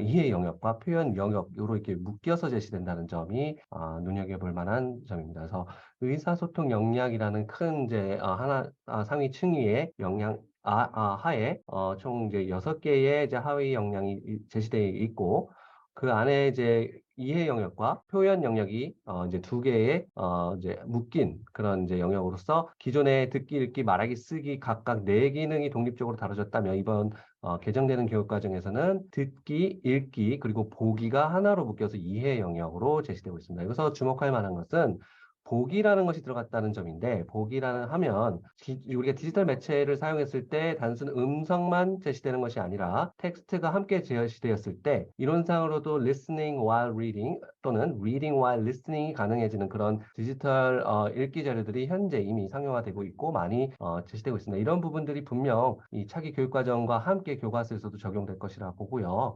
표현 영역 같은 경우는 말하기, 쓰기, 제시하기와 같이 또 이제 3가지가 하나의 영역으로 묶여서 제시되고 있습니다. 이 부분은 조금 더 나중에 사례를 통해서 보도록 하고요. 자, 그래서 구체적으로 영어 교육이라는 이제 이 영어라는 과목 안에서 영어를 이제 언어 외국어를 학습하는 과정에서 디지털 매체를 활용했을 때 이제 장점을 이제 요약해 보면 우리가 아무래도 우리 영어를 외국어로 사용하는 국가, English에서 foreign language로 사용하는 이런 국가에서는 당연히 영어를 사용할 수 있는 또는 영어를 접할 수 있는 노출 기회가 부족합니다. 그런 환경에 대한 이제 제한점들을 해결해 줄 수 있는 간접적으로나마 외국어 사용 환경을 구현해 줄 수 있다는 점에서 상당히 이 디지털 매체 활용이 많이 요구된다. 특히 최근에 이제 우리가 많이 사용하고 되는 오늘도 우리가 이 포럼에 사용했던 그 메타버스와 같은 공간이 영어 사용 환경을 가상 공간에 마련해 줄 수 있는 굉장히 가능성이 많은 그런 플랫폼인 것을 제가 요즘 많이 느끼고 우리 학생들과도 함께 만들어 보고 있습니다. 그 다음에 언어에 대한 노출 및 학습 기회 제공은 1번과 같은 맥락으로 설명할 수 있을 것 같고요. 그리고 이제 시각 단서를 통한 의미와 맥락의 파악이 사실 이 언어 학습에서 굉장히 중요한데 뭐 이미 알고 있는 뭐 듀얼 코딩 티오리라든지 아니면 멀티미디어 어시스티드 러닝에서도 강조하고 있는 그런 이제 학습 효과에 대해서 우리가 언어를 배우는 과정에 적용했을 때도 굉장한 효과를 보일 수 있는 중요한 요소다라고 말할 수 있겠습니다. 밖에 이제 온라인을 통한 이제 신속한 정보 확인 및 활용 또는 인간 대상이 아닌 다른 이제 디지털 매체와의 의사소통을 할 수 있다. 그로 인해서 조금 더 인간에 대한 이제 체면 손상과 같은 문제를 덜어내고 좀 자신감 있게 대화할 수 있다는 점도 장점이 되겠습니다. 이 부분은 이따가 소개할 AI 챗봇에서 좀 더 관련 있는 내용이 될 것으로 보입니다. 자, 그래서 제가 지도했던 이제 과목은 초등 영어과 교육과정이라는 과목이고요. 상당히 이론 중심의 과목이고 교육과정이 어떻게 구성되어 있고 그 교육과정을 바탕으로 어떻게 수업을 할 수 있을지에 대한 부분을 지도해야 하는 그런 과목입니다. 그래서 기존에 진행했던 방식으로만 생각해보면 어떻게 디지털 매체 또는 미래의 미래의 교원 역량을 함양시킬 수 있는 방식을 이 과목에 접목할 수 있을지에 대해서 고민을 상당히 많이 했는데 다행히도 또 2022에서 디지털 매체에 대한 활용에 대한 부분이 많이 강조되고 있고 또 미래 교원 역량으로서 이 부분이 굉장히 크게 강조되는 부분을 고려했을 때 단순히 우리가 교육과정에 제시된 내용체계 성취기준만 배우고 이 과목을 마치기보다 직접 이런 성취기준과 내용 요소를 바탕으로 한 교사학습 자료를 직접 한번 개발해보는 것이 보다 learning by doing이라는 표현이 있는 것처럼 학습의 효과가 더 클 것이라고 기대를 했습니다. 그렇게 해서 제 강의 계획서 상으로는 후반부에는 이제 이런 실습 위주 그리고 실습과 발표를 하는 그런 프로젝트 기반의 수업으로 구성을 해보았습니다. 자, 그래서 이 연구에서 우리가 이제 설정했던 다양한 이제 창의 역량 목표 중에 영어과 이 과목에서는 포스트 휴먼 역량과 학습 과제 설계 역량, 그 다음에 재미와 참여, 문화 역량 이 세 가지를 설정하였습니다. 이 역량을 함양시키기 위한 교사학습 전략으로는요. 온 오프라인 상황에서 우리가 다양하게 이론에 대해서 미리 학습을 하고 그 다음에 오프라인에서 다 같이 협업을 통한 이제 프로젝트를 수행하는 방식의 블렌디드 러닝 기법과 본격적인 그런 디지털 매체를 활용한 이제 교사학습 자료 개발을 개인이 아닌 이제 협업을 통해서 약간의 기간을 둔 한 3, 4주 정도의 기간을 둔 프로젝트 기반 학습으로 운영을 하였습니다. 자, 그래서 기존에 우리에게 제공된 교사들에게 제공된 이제 교과서라든지 지도서라든지 아니면 출판사에서 제공된 부수적인 자료가 아닌 이제 스스로 만든 자료, 그것도 그냥 일반적인 우리가 사용했던 그런 서지 형태의 자료뿐만 아니라 디지털 매체 형태의 자료를 우리가 학생들이 직접 제작을 하고 그냥 단순히 그 도구를 만드는 것에만 초점을 두는 것이 아니라 그 도구를 실제 수업에 사용해서 우리가 다루고자 하는 성취 기준과 단원의 목적을 이루는 데 목표를 두도록 프로젝트를 수행하도록 하였습니다. 크게 우리가 이제 많이 사용했던 툴로서는 이제 온라인 퀴즈 플랫폼 같은 경우는 이미 현장에서도 많이 사용하고 있고 예비 교사들도 실습 등의 경험을 통해서 이런 플랫폼을 이미 많이 사용해서 새롭진 않았습니다. 이런 것들은 기본적으로 다뤘고요. 그 밖에 이제 AI 챗봇 같은 경우는 거의 대부분이 한 번도 사용해 본 적이 없는 그런 플랫폼이었는데 어떻게 챗봇을 개발해서 말하기, 쓰기, 제시하기와 같은 표현 기능을 학습시킬 수 있을지에 대해서 설명을 드렸고요. 그 다음에 요즘 많이 이제 부각되고 있는 이제 메타버스라는 그 공간 플랫폼을 이용해서 그 안에서 어떻게 영어 수업을 구현할 수 있을지에 대해서 한번 직접 체험해 보면서 아이디어가 나오도록 그렇게 구현을 해보았습니다. 그 밖에 아까 뷰잉이라고 보기라고 이제 소개드렸던 새로운 그런 이제 영역에 부합할 수 있는 자료로서 디지털 스토리텔링이라는 기법이 있는데 이제 기존의 스토리텔링에서 좀 더 시각 자료와 음성 자료가 같이 병합되어서 나와 있는 그런 형태로 직접 교사가 수업 자료, 전자저작물을 제작해보는 그런 실습을 해보았습니다. 여기서 어려운 점은 사실 TTS라는 음성을 통해서 영어 원어민이 보통 이제 녹음을 통해서 제시했던 음성을 대체할 수 있도록 하는 그런 기술이 적용된 점을 좀 더 특징으로 삼을 수 있겠습니다. 자, 그래서 이 프로젝트 기반 학습이 시작하기 전에 시작 시점에 우리 학생들 대상으로 간단한 설문조사를 했을 때 여기 지금 표시해 놓은 것처럼 거의 90% 육박하는 학생들은 메타버스 플랫폼은 사용해 본 적이 없었습니다. 마찬가지로 챗봇 제작들은 0%죠. 한 번도 챗봇을 제작해 본 적이 없고 한 10% 학생을 제외하고는 메타버스 플랫폼을 한 번도 사용해 본 적이 없다고 응답한 것이었습니다. 다소 좀 의외였는데요. 이 Z세대라고 할 수 있는 현재의 예비교사들도 메타버스라는 것은 많이 들어봤지만 실제로 사용하거나 사용하고 있는 학생은 그렇게 많지 않았다는 점은 또 주목할 필요가 있습니다. 반면에 초등학생들은 최근의 기사를 보면은 약 92%가 메타버스 서비스를 이용한다라고 되어 있어요. 그래서 이것만 보셔도 지금 예비교사인 Z세대와 현재 초등학생인 우리가 말하는 알파 세대의 초등학생들도 그 세대 간의 차이가 분명히 있다는 점. 그렇기 때문에 현재 예비교사들도 조금 더 본인들이 지도하게 될 새로운 세대에 대해서 좀 더 파악하고 그 학생들에게 좀 더 자연스럽게 접근할 수 있는 그런 매체를 구현해낼 수 있는 그런 능력이 필요하다는 것이 좀 더 생각할 수 있게 되었습니다. 네, AI 도구 관련해서도 사용하지 않는 학생이 거의 절반 이상이었고요. 의존도도 그렇게 높지 않는 것으로 파악되었습니다. 자, 그래서 개발물 사례를 조금 이제 한 번씩 소개를 드릴 건데요. 기본적으로 첫 번째 우리 디지털 스토리텔링을 제작하기 위한 것으로서 TTS 기술을 적용해 보도록 하였습니다. 그래서 시각적인 것과 음성적 효과를 동시에 제공하고 동시에 문자 언어도 텍스트로 제시함으로써 멀티미디어를 기반으로 한 디지털 매체를 직접 제작하도록 하였습니다. 수준도 학습자의 맞춤형 자료로서 이제 조금 차등을 둘 수도 있었고 또는 이제 소재나 학생들의 취향을 고려한 그런 콘텐츠도 직접 본인이 유연하게 적용할 수 있도록 하였습니다. 음성에 대한 문제가 이제 기존에 이제 항상 원어민의 이제 녹음이 필요하다는 부분이 항상 제한점이었는데 TTS에 있는 음성 자료를 직접 제작함으로써 최근 들어 굉장히 많이 자연스러워지는 TTS 영어 음성을 실제 수업에 실제 이 디지털 스토리텔링 자료에 삽입함으로써 그 문제가 해결할 수 있었습니다. 잠깐만 TTS 음성 들어보고 바로 또 넘어가도록 하겠습니다. TTS를 제작할 수 있는 툴은 매우 다양합니다. There are various TTS tools that you can use for free. 자, 여기까지만 일단 듣고요. 지금 제가 보여드리는 TTS 음성 자료는 네이버에서 제작한 클로바 더빙이라는 이제 플랫폼을 이용했고요. 지금 보시는 이 화면처럼 이 아래다가 텍스트 입력해서 타임라인에 맞춰서 대본을 수정하거나 이동하거나 해서 편집할 수 있는 그런 편리한 기능도 있고 그 밖에 효과음을 추가하거나 목소리를 변경하거나 이제 지금 확인된 바로는 전체 보이스 안에서 영어 음성 이제 성우는 약 10명 정도가 현재까지 구현되어 있습니다. 그 밖에 뭐 타입캐스트라든지 아니면 영어만 되는 이제 내추럴 비디오 같은 TTS도 있고요. 최근에 또 KT에서 제작하는 AI 보이스와 같은 또 상용화된 TTS 제작 툴은 상당히 현재 많이 제공되어 있습니다. 그래서 학습자들은 본인들이 스스로 이 프로젝트를 하면서 이런 다양한 제작 툴을 찾아가면서 직접 음성을 제작해 보았습니다. 자, 그래서 기존에 이런 이제 서지 형태로 제시했던 교과서에 있는 이런 이제 읽기 자료겠죠. 읽기 자료 또는 듣기 자료를 직접 본인이 이제 대부분 이제 PPT를 이용해서 제작을 했고요. PPT 외에도 다양한 이제 동영상 편집 프로그램을 이용해서 제작한 학생들도 있었습니다. 자, 그래서 제가 설명 더 하기보다는 학생들이 만든 디지털 스토리텔링 제작물을 예시를 몇 가지만 보겠습니다. Red Hat received a letter. Grandmother is sick. Red Hat, can you go and nurse? This is the address she left for her grandmother's house. 지금 하단에 나오는 자막의 색칠이 치해지는 기능도 이제 PPT에 있는 그 애니메이션 기능을 이용해서 보다 이제 음성과 문자가 일치되도록 함으로써 우리가 교과서에서 다뤄지고 있는 그런 이제 소리 철자 관계 이해에 대해서도 좀 더 지도가 이루어질 수 있도록 하였고요. 좀 넘어가서 조금 이제 단순히 이렇게 정적 이제 시각 자료만 나오는 것이 아니라 조금 더 정성스럽게 만든 팀 같은 경우는 조금 이제 캐릭터가 움직이거나 텍스트가 움직이는 그런 효과까지도 추가해서 정말 실제 우리가 상용화되는 그런 전자제작물처럼 완성도 높게 제작한 팀도 있었습니다. Good morning, Mom.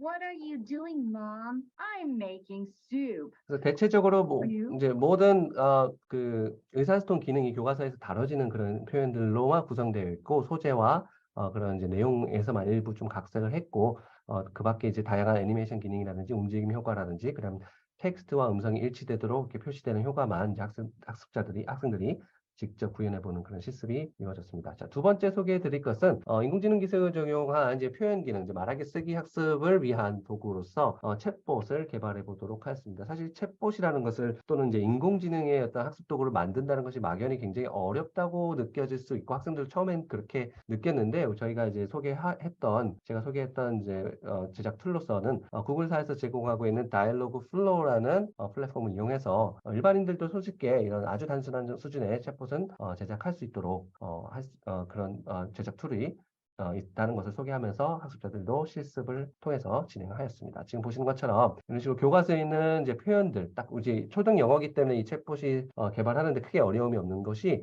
이제 예상치 못한 답변이 나왔을 때 챗봇에 에러가 많이 나는데 사실은 초등 영어에서 사용되는 표현은 굉장히 통제되어 있고 그런 통제된 표현만 학습시키도록 이제 우리가 디자인을 해야 되기 때문에 챗봇 안에서 우리가 이런 식으로 트레이닝 프레이즈, 학습을 시켜야 될 표현을 이제 컴퓨터 코딩 언어가 아니라 직접 이제 영어인 자연어를 입력해서 일종의 범주만 조금 달리해서 트레이닝을 시키고 그 트레이닝된 챗봇이 학습자의 발화에 따라서 반응해주는 그런 아주 간단한 설계만 학습자들이 진행해 보도록 했던 것입니다. 자, 그래서 이런 이제 대화의 흐름도 같은 것을 미리 설계를 했고요. 대부분 이제 우리 교과서에서 다뤄지는 그런 의사소통 기능 표현과 대화 패턴은 어느 정도 다 통제되어 있기 때문에 그 흐름대로 이렇게 설계를 해서 이런 다이얼로그 플로우의 설계를 코딩을 해놓은 다음에 직접 이런 식으로 대화를 시도해보고 그 부분을 시연하는 그런 과정이 있었습니다. 그래서 타이핑을 쳐서 입력했을 때는 쓰기 연습이 됐던 거고 여기 마이크 버튼을 눌러서 직접 마이크에 대고 말을 해도 음성 인식 기능이 굉장히 좋기 때문에 말하기 연습도 동시에 이루어질 수 있었습니다. 다음은 메타버스에 대해서 설명드릴 건데요. 이거는 같이 한번 영상 보면서 제가 빠르게 설명을 드리도록 하겠습니다.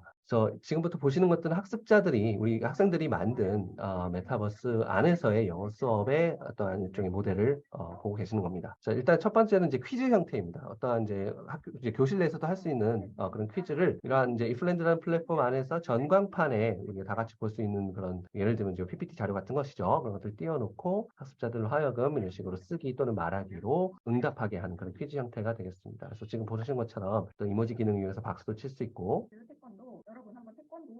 그 다음에 우측에 있는 이제 이플랜드에 제공되는 다양한 그런 이제 행동 묘사 버튼을 이용해서 이렇게 이제 실제로 움직이는 행동까지 보여주면서 참여할 수 있도록 해보았습니다. 자, 지금 같은 경우는 퀴즈 형태이고요. 지금도 마찬가지로 좀 저학년 대상으로는 조금 더 텍스트와 그림을 좀 더 크게 제시하고 좀 더 직관적인 그런 퀴즈 형태로 활동해보는 그런 모습이 있었고요.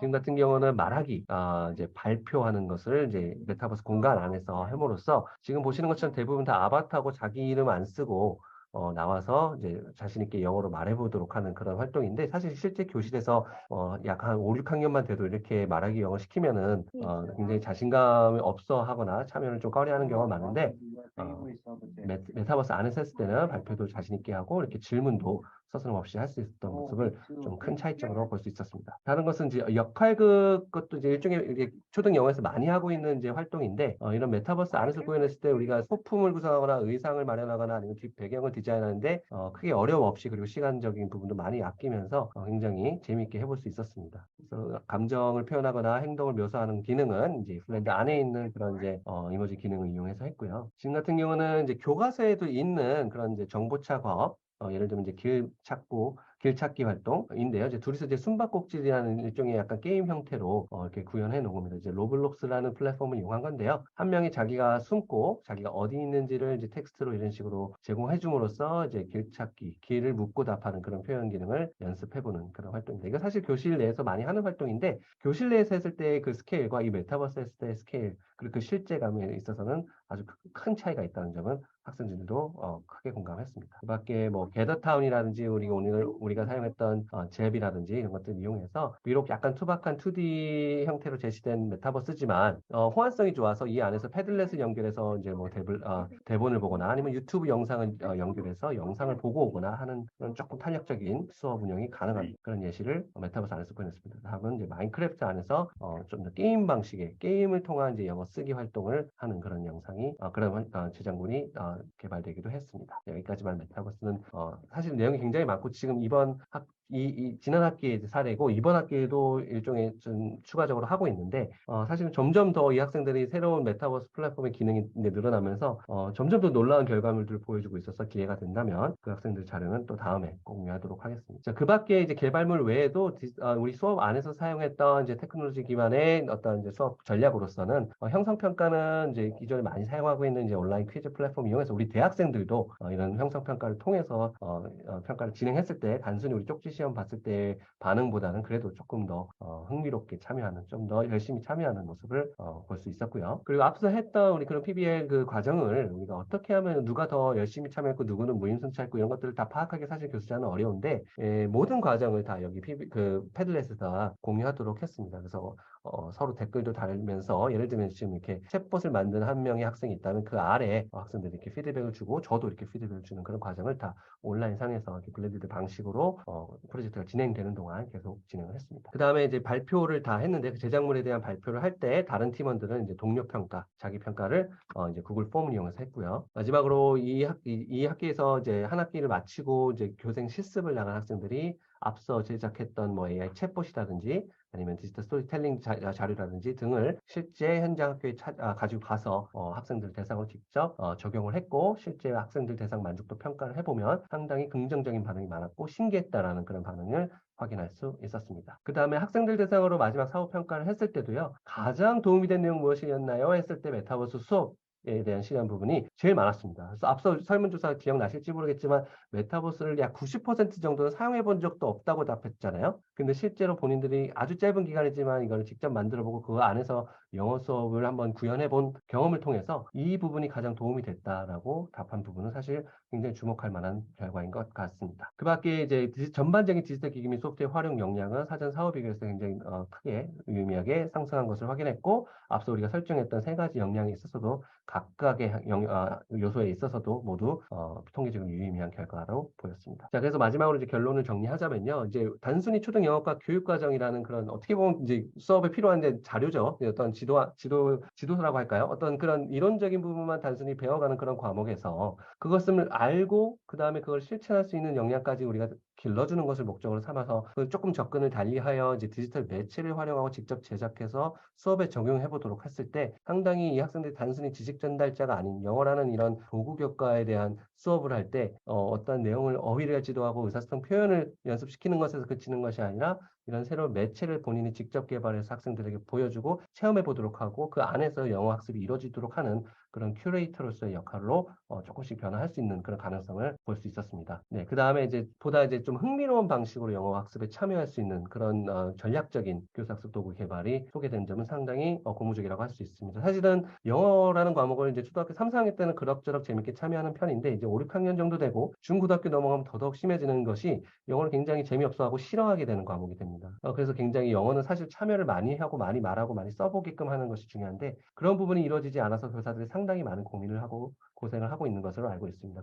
그런 측면에서 이러한 디지털 매체, 예를 들면 이런 메타버스 안에서 동일하거나 조금 더 확장된 그런 영어 수업 활동을 구현했을 때 기존보다는 전통적인 방식의 수업에서의 오프라인 수업보다는 좀 더 참여도를 높이고 영어를 잘 못하는 학생들도 조금 덜 이제 체면 손상에 대한 두려움이 좀 덜한 상태로 자신감 있게 수업에 참여할 수 있다는 가능성을 보았습니다. 자, 그래서 저는 이제 우리 예비교사들 이제 모두 일반적으로 Z세대라고 할 수 있는 그런 학생들이 저는 정말 이 짧은 기간 동안 아주 단순한 이제 심플한 측면만 소개를 했음에도 불구하고 굉장히 빠른 습득력을 보여주고 굉장히 높은 창의성이 있는 제작물을 보여줬다는 점에서 많이 놀랐고요.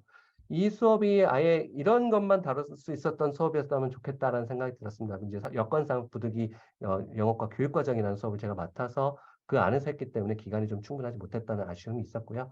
그 밖에 또 다른 과목, 예를 들면 컴퓨터라든지 아니면 아까 소개했던 국어라든지 그런 과목과 협업을 해서 융합적인 그런 요소를 다룰 수 있었다면 또는 이 메타버스라든지 챗봇에 대한 조금 더 저보다는 전문가가 함께 초빙해서 특강의 형태로 좀 더 지도할 수 있었다면 더 좋지 않았을까 하는 약간의 소회를 밝히면서 발표를 마치도록 하겠습니다. 감사합니다. 네, 감사합니다. 예비교사들이 아마 테크놀로지를 활용해서 실제 초등학교에서 수업을 어떻게 진행할지 실제적인 수업이 되었던 것 같습니다. 또 내년에는 다른 교과와 융합 수업도 기대해봐야 할 것 같습니다. 자, 이제 다음은 미술교육과의 권인경 교수님이십니다. 디지털 매체를 활용한 융합형 한국화 수업 사례 발표해 주시겠습니다.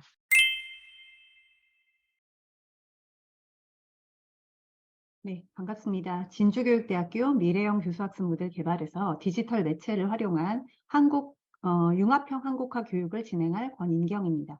저는 2002년 1학기 2차년도에 프로젝트 팀 수업을 통해서 디지털 매체를 활용한 한국화 수업을 진행을 하였습니다. 본 발표에서 현장에서의 융합형 한국화 교육의 예를 한번 살펴보며 어떤 창의교원 역량을 위해서 수업을 구상하고 실행했는지를 말씀을 드리도록 하겠습니다. 네, 먼저 미래 사회는 디지털 기술 발전, 4차 산업혁명의 가속화로 인해서 교육 패러다임의 구조적 변화, 그리고 불확실성 증가로 인해서 창의력, 변화 대응 역량의 중요성, 그리고 저출산에 따른 학령 인구 감소로 미래 대응을 위한 혁신적 정책의 필요, 그리고 학습자 성향의 다양화로 인한 개별 성장 맞춤형 교육의 기반이 필요하다. 이거는 여러분들이 이제 많이 보셨을 것 같아요. 실제적으로 우리가 이제 체감을 하고 있고 계속 이제 들어오는 학생들에 대해서도 우리가 체감을 하는 상황이라고 생각이 됩니다. 그래서 미래 인재는 이렇듯 문화적인 그런 감성을 향유하고 스스로의 자신감을 갖추고 또 남다른 관점에서 가치를 창출할 수 있고 소통하는 인간,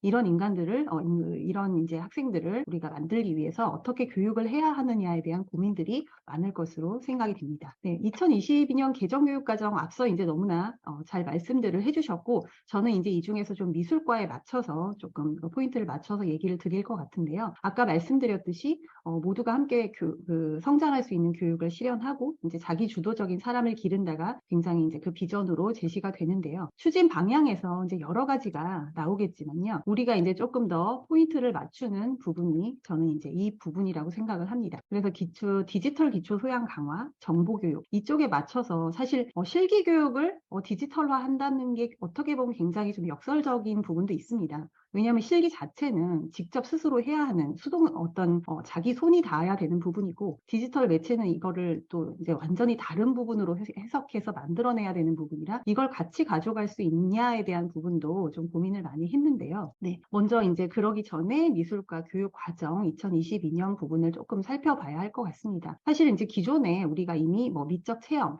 표현, 감상 영역으로 나눠서 우리가 이제 미술과 교육 과정이 구성이 돼 있는 것은 아실 겁니다. 그래서 이제 기본적으로 자신의 세계, 의미, 가치를 성찰하고 소통하는 어떤 미적 체험 부분, 그리고 다양한 발상과 매체를 통해서 느낌, 생각을 시각화하고 성찰하고 그런 창의적으로 이제 해결하고 그런 경험들을 해야 하는 이제 표현 부분, 그리고 우리가 다양한 삶과 문화가 반영돼 그리고 공동체를 이해하고 다른 문화의 가치를 이해하고 존중하는 그런 감상 부분, 이렇게 세 가지 영역으로 보통 이제 구성이 되고 있습니다. 그래서 이제 심리적 감성이라든가 자기 정체성이라든가 또 창의 융합적 사고라든가 어떤 공동체적인 역량, 그리고 서로 소통하고 시각적으로 좀 비판할 수 있는 그런 능력 등을 이제 기르는데, 그걸 통해서 좀 더 자기 세계를 이해하고 주도적으로 참여하는 사람으로 좀 이제 거듭나도록 우리가 그런 교육 과정에서 아까 디지털 매체 소양을 강화한다던가 이런 부분들이 좀 더 추가가 되면서 그런 개편들이 이루어져야 하지 않을까라고 생각을 합니다. 네, 그래서 이제 그런 부분들을 통해서 우리가 이제 앞으로 어떤 교육을 해나가야 되느냐 생각을 이제 많이 해야 될 것 같은데요. 디지털 전환의 시대라는 부분이 큰 것 같습니다. 그런 부분에서 우리가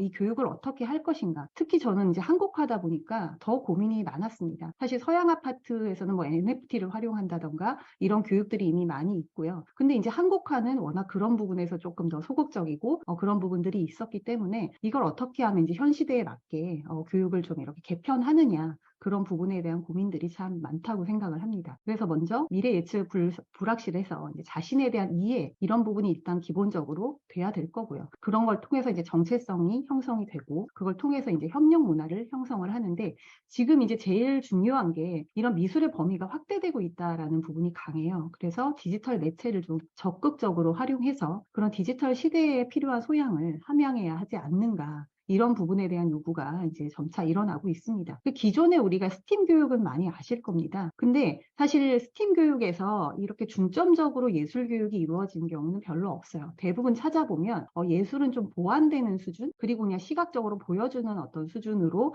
거기에 이제 결과물로서 이제 도출하기가 좋기 때문에 같이 융합하는 정도의 좀 소극적인 형태로 좀 그쳤다고 생각이 드는데, 앞으로는 그런 부분들이 아니라 그 미술 교육 자체에서의 어떤 그런 그 매체 활용이나 이런 것들이 좀 더 다양하게 이루어져야 하지 않을까라고 생각을 합니다. 네, 그래서 이제 예술 교과 융합 수업 같은 경우에는 지식의 함양 이외에 창의라든지 정서라든지 인성, 이런 다양한 영역의 함양이 꼭 필요할 텐데요. 미래 사회는 창조적인 행동, 그런 관련 지식 습득, 그리고 상상력 등을 통한 통찰, 훈련하는 부분, 그리고 이제 소통과 포용, 이런 전반적인 어떤 부분에 대해서 우리가 좀 이렇게 함양을 해야 되는 부분들이 굉장히 좀 있다고 생각을 해요. 그래서 먼저 저는 이제 이 부분이 굉장히 좀 많이 이제 저도 고민스럽고 또 해나가야 될 부분인데, 기존의 한국화 교육은 여러분들이 이제 다 아시다시피 전통적인 회화 표현, 정신, 뭐 표현 기법, 재료 이런 것들에 대한 지도 부분이 주가 되고요. 사사라는 말을 많이 쓸 정도로 어떤 이제 선생님이 이렇게 그리면 좀 따라 그리고 배워가고 습득하고 이런 거 위주로 진행됐던 게 사실입니다. 그러다 보니까 현 시대에 이런 것들이 좀 맞는 부분이 조금 이제 아이들은 정말 디지털화되고 있는데, 우리는 너무 이제 이런 부분들로 가르치다 보니까 굉장히 괴리감도 크고 받아들이는데 어려움을 많이 겪는 것이 사실입니다. 그래서 이제 앞으로 디지털 시대에는 이거를 어떻게 변화를 주어야 할 건가. 모든 걸 다 바꿀 수는 없지만 기본적인 재료 습득 이외에 이것들을 활용하는 부분에서는 분명히 이제 그 형태가 바뀌어져야 된다고 생각을 하기 때문에, 그런 새로운 한국화 수업에 대해서 우리가 모색을 해볼 필요가 있다라는 생각이 많이 듭니다. 네, 그래서 이제 이 수업에서는 우리가 이제 교원 창의 핵심 역량 중에서 이제 제가 좀 더 중점을 이렇게 두고 이렇게 역량을 함양하려는 부분들이 있는데요. 먼저 이제 포스트 휴먼 역량입니다. 그래서 테크놀로지를 통한 인지적 교육 증강 효과를 위해서 이제 이런 역량과 그다음에 학습 환경 융합 역량, 제일 많이 활용한 역량이죠. 그래서 온라인 학습 활용 역량과 오프라인 학습 활용 역량을 이제 왔다 갔다 하면서 이걸 가지고 이제 좀 창의적인 사고 형태를 도출하도록 이제 우리가 그런 수업을 구상을 했고요. 이거 외에도 큐레이션 역량, 큐레이션 역량 같은 경우에는 말 그대로 이제 필요한 자료를 찾고 또 공유하고 활용할 수 있는 그런 능력일 텐데요. 그런 역량을 좀 이제 이 수업에서 키우고자 했고요. 그거 외에 우리가 이제 제일 좀 중점을 두어야 하는 부분이기도 한데, 재미와 참여 이것들은 사실 빠질 수가 없죠. 실기 수업이나 이런 부분에 있어서 이걸 참여하지 않으면 이것들이 결과로 도출되기가 힘들기 때문에 이런 부분의 역량도 반드시 키워져야 하기 때문에 이런 부분에도 좀 이제 중점을 맞추고 이렇게 수업을 구상하려고 하였습니다. 네, 그래서 이제 디지털 매체 활용한 이제 융합교육 어떤 식으로 이제 진행했는지 이제 이따가 세밀하게 살펴볼 거지만, 먼저 다양한 디지털 자료를 제가 이제 제공을 했습니다. 이따가 이제 추후에 어떤 플랫폼을 활용했는지를 말씀드리겠지만, 먼저 이제 아이들이 자료를 찾는 거를 생각보다 잘하지는 못하더라고요. 그러니까 오히려 이제 이걸 알려주면 너무 잘하는데 어떤 플랫폼에 뭐가 있는지, 어떤 자료를 어디서 어떻게 찾아야 되는지를 잘 모르는 경우가 많기 때문에 이런 것들에 대한 이제 사전 제공이 조금 필요했습니다. 그리고 이제 오프라인 실습 제작을 바탕으로 이제 테크니션과의 팀 티칭으로 이제 온라인으로 다시 제작해보는 이렇게 오프라인과 온라인을 이제 병행해서 하는 그런 이제 수업을 진행했고요. 그리고 이제 한국화 감상법 수업 이제 마지막 부분에서도 이제 실제 VR이라든지 그런 전시관 활용해서 우리가 주제별로 이렇게 진행을 하도록 아이들과 이제 구상을 했습니다. 여기 보시면 온라인 공유 자료를 바탕으로 오프라인 제작을 해보고 또 이렇게 오프라인 실기를 바탕으로 온라인으로 이제 영상화시키는 이런 부분들을 우리가 수업에서 진행을 했었고요. 또 이제 다양한 디지털 컬렉션을 이제 활용해서 이러닝이나 디지털 앱의 활용 등을 통해서 좀 실습 교육에 우리가 활용할 수 있는 부분들, 그리고 이제 무료 제공 이미지나 이제 동영상 컨텐츠 같은 것들을 활용해서 작품 아이디어를 모색하고 공유하는 부분, 그리고 이제 오프라인 실습을 통해서 사전 온라인 학습 도구의 활용과 개발하는 이런 부분들을 좀 더 중점적으로 진행을 해보았습니다. 네, 그래서 이제 강의 계획서 이제 개요를 잠깐 살펴볼 텐데요. 먼저 이제 프로젝트를 2개로 파트를 나누었습니다. 그래서 이제 총 수업 중에 6주차 12시간에 대한 부분에서 이제 이 역량을 발달시킬 수 있는 수업을 진행을 했고요. 첫 번째 파트는 이제 수목 콜라주 오프라인 실기 수업을 통해서 작품을 제작하고 컴퓨터 테크니션과의 팀 티칭을 통해서 영상으로 구현해보는 작업을 이제 3주차 동안 진행을 하였습니다. 그리고 두 번째 파트는 한국화 감상 관련 수업을 메타버스나 이런 등의 플랫폼을 이용해서 우리가 제작을 해보게 했고요. 앞서 이제 첫 주차 오리엔테이션은 이걸 총괄적으로 해서 우리가 총 수업의 구상을 어떻게 할 것인지, 그리고 미래형 수업과 함양할 그런 역량에 대한 부분들을 사전에 고지하고 아이들에게 이제 설명을 해 주었습니다. 네, 수업에서는 기본 수업 플랫폼인 이제 UBL 이런 이제 온라인으로 올리는 부분들, 그리고 밴드 창을 제가 이제 미리 개설을 해서 아이들을 이제 수업 전에 초대를 해가지고 이 부분에서 이제 본인들이 이제 실습 제작물을 올리거나 하면 이제 즉각적으로 좀 피드백을 달아주고, 그다음에 이제 영상 팀별 제작을 하면 그 부분에 대한 이제 피드백을 달아주는 등의 이제 그런 활용을 했었습니다. 그래서 이제 UBL로 이렇게 영상을 시청을 1에서 6주차까지 하고요. 그 이후에 이제 7에서 9주차까지 이런 식으로 우리가 밴드를 활용해서 제작하고 피드백하고 이걸 이제 지속적으로 활용을 했습니다. 그래서 주로 이제 밴드랑 UBL을 많이 활용을 했다라는 부분들을 말씀을 드리겠고요. 먼저 이제 공유 사이트 한번 살펴볼 건데요.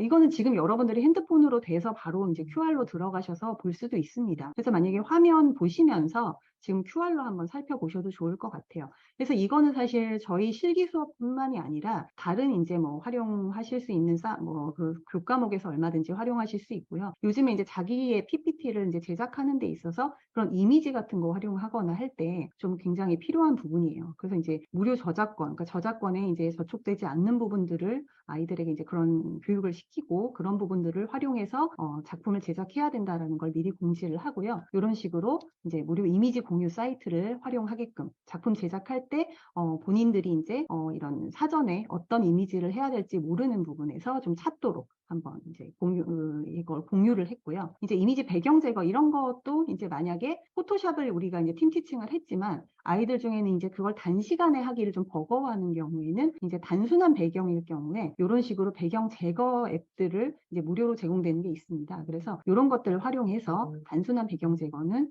쓰도록 좀 활용을 시켰고요. 그 다음에 이제 우리가 작품 감상할 때 이런 사용할 수 있는 어떤 국립중앙박물관 사이트라든가 이런 디지털 영상관을 통해서 아이들이 이제 어떤 주제를 잡아야 되고 어떤 식으로 구성을 해야 될지를 모르기 때문에 이런 부분들을 미리 사전에 공유를 해서 아이들이 찾아보도록 하였습니다. 네, 그래서 공유 사이트를 좀 다양하게 좀 알려드려 볼 텐데요. 이렇게 이제 이미지 검색 같은 경우에는 제가 이제 픽사베이나 구글 아츠 앤 컬처를 좀 이제 많이 소개를 해주었고요. 강의 녹음 이런 부분들도 이제 많이 여러분들도 쓰시고 있고 또 이제 좀 찾아보시면 더 많은 어떤 활용할 수 있는 앱들이 있습니다. 그리고 이제 문서나 그림 스캔 같은 경우에 스캐너가 없을 때 이제 V플랫 같은 걸 이용할 수가 있고요. 라이브 수업 같은 경우에는 이제 이렇게 밴드 라이브를 활용하셔도 좋고, 이제 저희가 수업에서 조금 미흡한 부분이나 온라인으로 해결이 안 되는 부분에서는 라이브를 켜고 잠깐씩 이제 그런 소통할 수 있는 부분들도 조금 필요할 때가 있는 것 같더라고요. 그래서 그런 것도 한번 활용을 해보시면 참 좋을 것 같다라는 생각을 했고요. 그 다음에 이제 제가 포토샵하고 영상은 이제 애프터 이펙트를 활용을 했지만 단시간 내에 이제 그 기능들을 배우기가 조금 어려운 부분도 있습니다. 그래서 추후에는 사실 이 핸드폰으로 활용할 수 있는 그런 부분들도 좀 활용을 해서 생각을 해봐야겠다라고 지금 느끼고 있고요. 실제로 제 이제 핸드폰 화면입니다. 이렇게 이제 필요한 앱들이나 이런 것들을 하나로 묶어가지고 지금 다양하게 여기 보시면 뭐 픽사베이도 있고요, 블로도 있고 뭐 여러 가지 이제 키네마스터 이런 것들이 있습니다. 그래서 즉각적으로 좀 할 수 있는 부분들 아이들에게 소개를 해주고 본인이 이제 컴퓨터에서 할 수 없는 부분은 이렇게 핸드폰 앱으로 한다던가 이걸 좀 넘나들면서 할 수 있게끔 좀 지도를 해주시면 훨씬 더 좋을 것 같다라는 생각을 했습니다. 네, 보시면 이제 포토샵 그리고 애프터 이펙트 실제 이제 수업 화면인데요. 이렇게 영상 제작 및 편집이나 이미지 변형 요 수업을 이제 8, 9주차에 잡아서 제가 이제 7주차까지 아이들하고 이제 실기 수업을 하고요. 그걸 가지고 활용해서 이제 팀 티칭 그 다른 이제 테크니션 선생님을 초빙을 해서 이 부분을 수업을 하고 이제 영상물을 제작하도록 이렇게 구성을 했습니다. 보시면 이제 7에서 9주차의 강의 그 계획서입니다. 주로 이렇게 UBL 밴드를 온라인에서는 활용하고요. 실제 이제 실제 수업에서는 실기 수업과 팀 티칭을 활용해서 수업을 진행을 하였습니다. 보시면 이제 이렇게 되고요. 그 다음에 VR 전시 이제 그 두 번째 프로젝트에서는 이제 감상 부분에서 그냥 단순하게 이제 이렇게 감상을 이렇게 앞에서 듣는 것이 아니라 본인들이 직접 전시 기획을 하고 제작을 해봄으로써 이제 VR 앱 등을 활용하거나 메타버스를 활용하는 팀도 있었던 걸로 기억을 합니다. 그래서 이제 이런 식으로 수정하고 제작하고 해서 전체 수업 평가는 또 다시 온라인으로 제가 피드백을 주는 형식을 취해서 수업을 진행을 하였습니다. 그래서 온라인 갤러리 걸어본 분도 많이 활용을 했었고요. 아이들도 실제로 이제 이거 활용한 친구들, 팀들도 많이 있었던 것 같습니다. 네, 실제 수업의 사례를 보시면 이런 식으로 줌을 통해서 미리 사전에 그 어떤 역량을 키울 것인지, 이 역량이 무엇에 관한 것인지를 제시를 하고 전체적인 수업의 틀을 이야기를 해주었고요. 그다음에 이제 이걸 통해서 이제 미리 온라인 사전 수업을 진행을 하고 이제 피드백을 준 화면입니다. 그리고 실제 이제 수업 현장인데요. 이제 팀별로 이렇게 앉아서 아이들이 이제 구상을 하고 제가 여기다가 이제 시나리오를 넣진 않았지만 아이들이 미리 이제 사전에 이걸 제작을 하기 전에 이 주제를 잡고 각각 역할을 배분을 합니다. 그래서 어떤 역할을 할 건지 일단은 그림은 다 각자 그려야 되기 때문에 실제 이제 그 그림 파트 부분 어떤 이제 놀이기구를 어떤 그림 뭐 이렇게 주제로 잡았다 하면 각각의 놀이기구를 이제 각 역할 분담을 하고 나중에 이제 편집하고 영상 제작할 때도 누구는 이제 자막을 담당하고 누구는 BGM을 담당하고 누구는 또 이제 이런 편집을 담당하고 이런 식으로 구분을 해서 역할이 한쪽에 치우치지 않게끔 좀 하도록 권유를 했고요. 네, 보시면 이제 8에서 9주차 실제 이제 팀 티칭 수업 이렇게 선생님이 들어와 계시고요.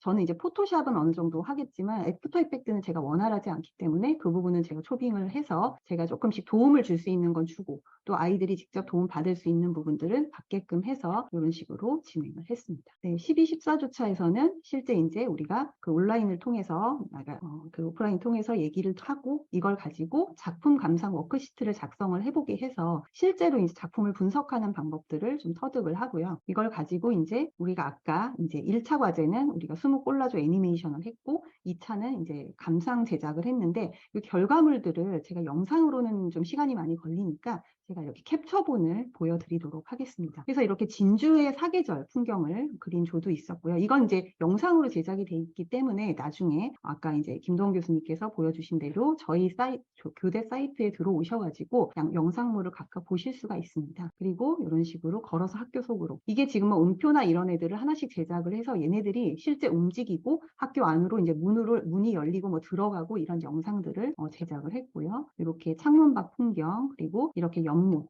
실제로 요 물고기나 이런 것들은 스무콜라주나 소금 기법 같은 걸 이용해서 제작을 하고 오려가지고 이 아이들을 이제 뭐 포토샵으로 스캔을 뜨고 얘를 움직임을 줘가지고 실제로 이렇게 제작을 했습니다. 이런 식의 제작물들이 있고요. 이렇게 정글 요 부분 했던 이제 조 같은 경우 굉장히 주제의식도 저도 되게 놀랐습니다. 이 아이들의 어떤 수업을 보고 굉장히 주제의식이 동물원 원숭이를 그냥 단순하게 이렇게 재미적으로 보는 것이 아니라 좀 사유하게 만드는 부분까지도 진행을 해서 이렇게 애들이 또 깊이 있는 사고도 이렇게 단순한 어떤 결과물에서도 나올 수가 있구나라는 생각을 했고요. 이렇게 또 다른 이제 조의 결과물들을 차례로 보시겠습니다. 실제로 이 움직임들은 실제 우리가 유튜브에 그 채널에 이제 제 채널도 있고요. 진주교대 채널도 있습니다. 거기에 이제 올라가져 있으니까 한 번씩 살펴보실 수 있고요. 이 수상한 가구점 요 친구들도 굉장히 재밌는 작업입니다. 그래서 약간 토이스토리의 영감을 받았다고 해요. 그래서 실제로 이 친구들이 그런 이제 하나하나의 가구들이 이제 불이 꺼진 어떤 밤에 하나씩 이제 제각각 움직이면서 얘네들이 막 활동을 하다가 사람이 들어오는 아침에 얘네들이 멈추면서 제자리로 돌아가는 어떤 그런 좀 구상을 어떤 기존의 어떤 그 스토리를 가지고 활용을 해서 창작을 했던 작품이었습니다. 네, 실제 이제 이렇게 학교 일강이동 그 화면에다가 송출이 되기도 했고요. 이렇게 진주교대 이제 제 채널에서 이렇게 하나씩 올려가지고 아이들이 실제 보고 이렇게 다른 조건들도 평가를 할 수 있게끔 하였습니다. 네, 2차 과제 결과물을 보시면 이제 아까 전시 감상 기획을 이제 2차 프로젝트로 삼았는데 이런 식으로 뭐 메타버스를 활용했다든가 이런 다양한 뭐 메타버스가 아니라 이런 이제 걸어본 갤러리 걸어본 해가지고 이런 식으로 본인들이 무료로 할 수 있는 VR 전시관 이런 것들을 찾아서 실제 제작을 이렇게 했고요. 굉장히 다양하고 재밌는 주제들이 많이 나왔습니다. 그리고 이제 이런 평가 항목들에 대해서는 제가 미리 사전에 고지를 하고 중간 이제 평가가 이제 아까 스모콜라주, 기말 평가가 이제 아까 뭐 메타버스 등을 활용한 감상 수업 이런 식으로 진행을 해서 평가를 했고요. 교수자 동료 평가를 동시에 해서 이제 그 팀별로 팀 안에서의 역할이나 이런 것들을 좀 살펴보기 위해서 이렇게 동료 평가지를 아이들에게 나눠주고 실제적으로 이제 그 안에서 어떤 부분 역할이 잘 이루어졌는지 아니면 누구 한 사람한테 쏠렸는지 이런 부분들을 이제 찾아내고 또 그런 피드백을 주고 하였습니다. 네, 실제 이제 수업 만족도 부분에서 이렇게 전후에 그 과정 그 향상된 부분들을 보실 수가 있고요. 실제적으로 이제 그 재미와 참여 문화 저는 굉장히 좀 컴퓨터를 아이들이 좀 힘들어했기 때문에 이 부분이 굉장히 낮게 나올 거라고 생각을 했는데 아이들은 또 처음 해보는 거고 이게 또 결과물이 도출이 되다 보니까 그런 부분에서 또 이런 결과가 나온 부분이 있는 것 같습니다. 네, 그래서 이제 만족스러운 부분들은 아무래도 이제 그런 역량 부분들 그리고 실제 이제 흥미 어떻게 유발할지 이런 앱들을 사용해 보지 못한 앱을 활용하는 부분들 그리고 전통이라는 부분들을 어떻게 접목할지 이런 부분에 대해서 생각하면서 이제 흥미를 느꼈다 이런 부분들이 있었고요. 개선은 대부분 테크놀로지적인 것이 많았습니다. 이 수업 그 테크닉 적인 그런 부분에 디지털 매체 활용 부분에서 좀 수업 시수가 더 늘어나야 되겠다. 일단 컴퓨터가 좀 잘 작동을 해야겠다. 이런 부분들에 대한 그런 얘기들이 좀 있었고요. 이제 그래서 향후 기대 방향 개선은 이를 이제 제작 적용해 본 사례가 실제로 이제 미대 수업이나 이런 데서 많이 이루어지기도 하는데요. 이거를 이제 한국화 수업에서 한다던가 아니면 이렇게 교대에서 한국화 융합 수업으로 한 경우가 많이 없었던 걸로 압니다. 그래서 이런 수업 모델로 조금 더 구축을 해볼 필요가 있지 않을까라는 생각을 했고요. 전반적으로 좀 어려움도 있었으나 아이들이 이제 디지털 매체 활용력이 확실히 상승했음을 알 수가 있었습니다. 그리고 이런 이제 큐레이션 역량이나 융합 역량, 그리고 재미와 참여 역량 등의 신장을 보였고요. 그다음에 교육 환경 조성 및 좀 더 세분화된 융합 수업안을 구축하고 그런 이제 개선 사항들이 없지는 않습니다. 그런 부분들에 대한 개선 사항들이 좀 있어야 되지 않을까라는 생각을 해보았습니다. 네, 지금까지 미래교수 학습 모형에서 디지털 매체를 활용한 한국화 융합 교육의 전반적인 과정과 함양할 수 있는 핵심 역량 그리고 실제 수업의 사례들을 알아보았습니다. 먼저 시청해 주셔서 감사합니다. 네, 선생님 감사합니다. 지금 한국화 수업에서 디지털 매체 이용하는 거 사실 상상을 못했었는데 학내에 여기저기 게시되어 있는 학생들 산출물을 보고 놀라지 않을 수 없었습니다. 다음 학기에도 기대해 보겠습니다. 자, 이제 마지막으로 시간 많이 오래 기다리셨을 텐데요. 사회과의 정재우 교수님 준비해 주시기 바랍니다. 네, 초등 예비교사 대상의 보이테슬바흐 합의를 반영한 사회과 정치교육 발표해 주시기 바랍니다.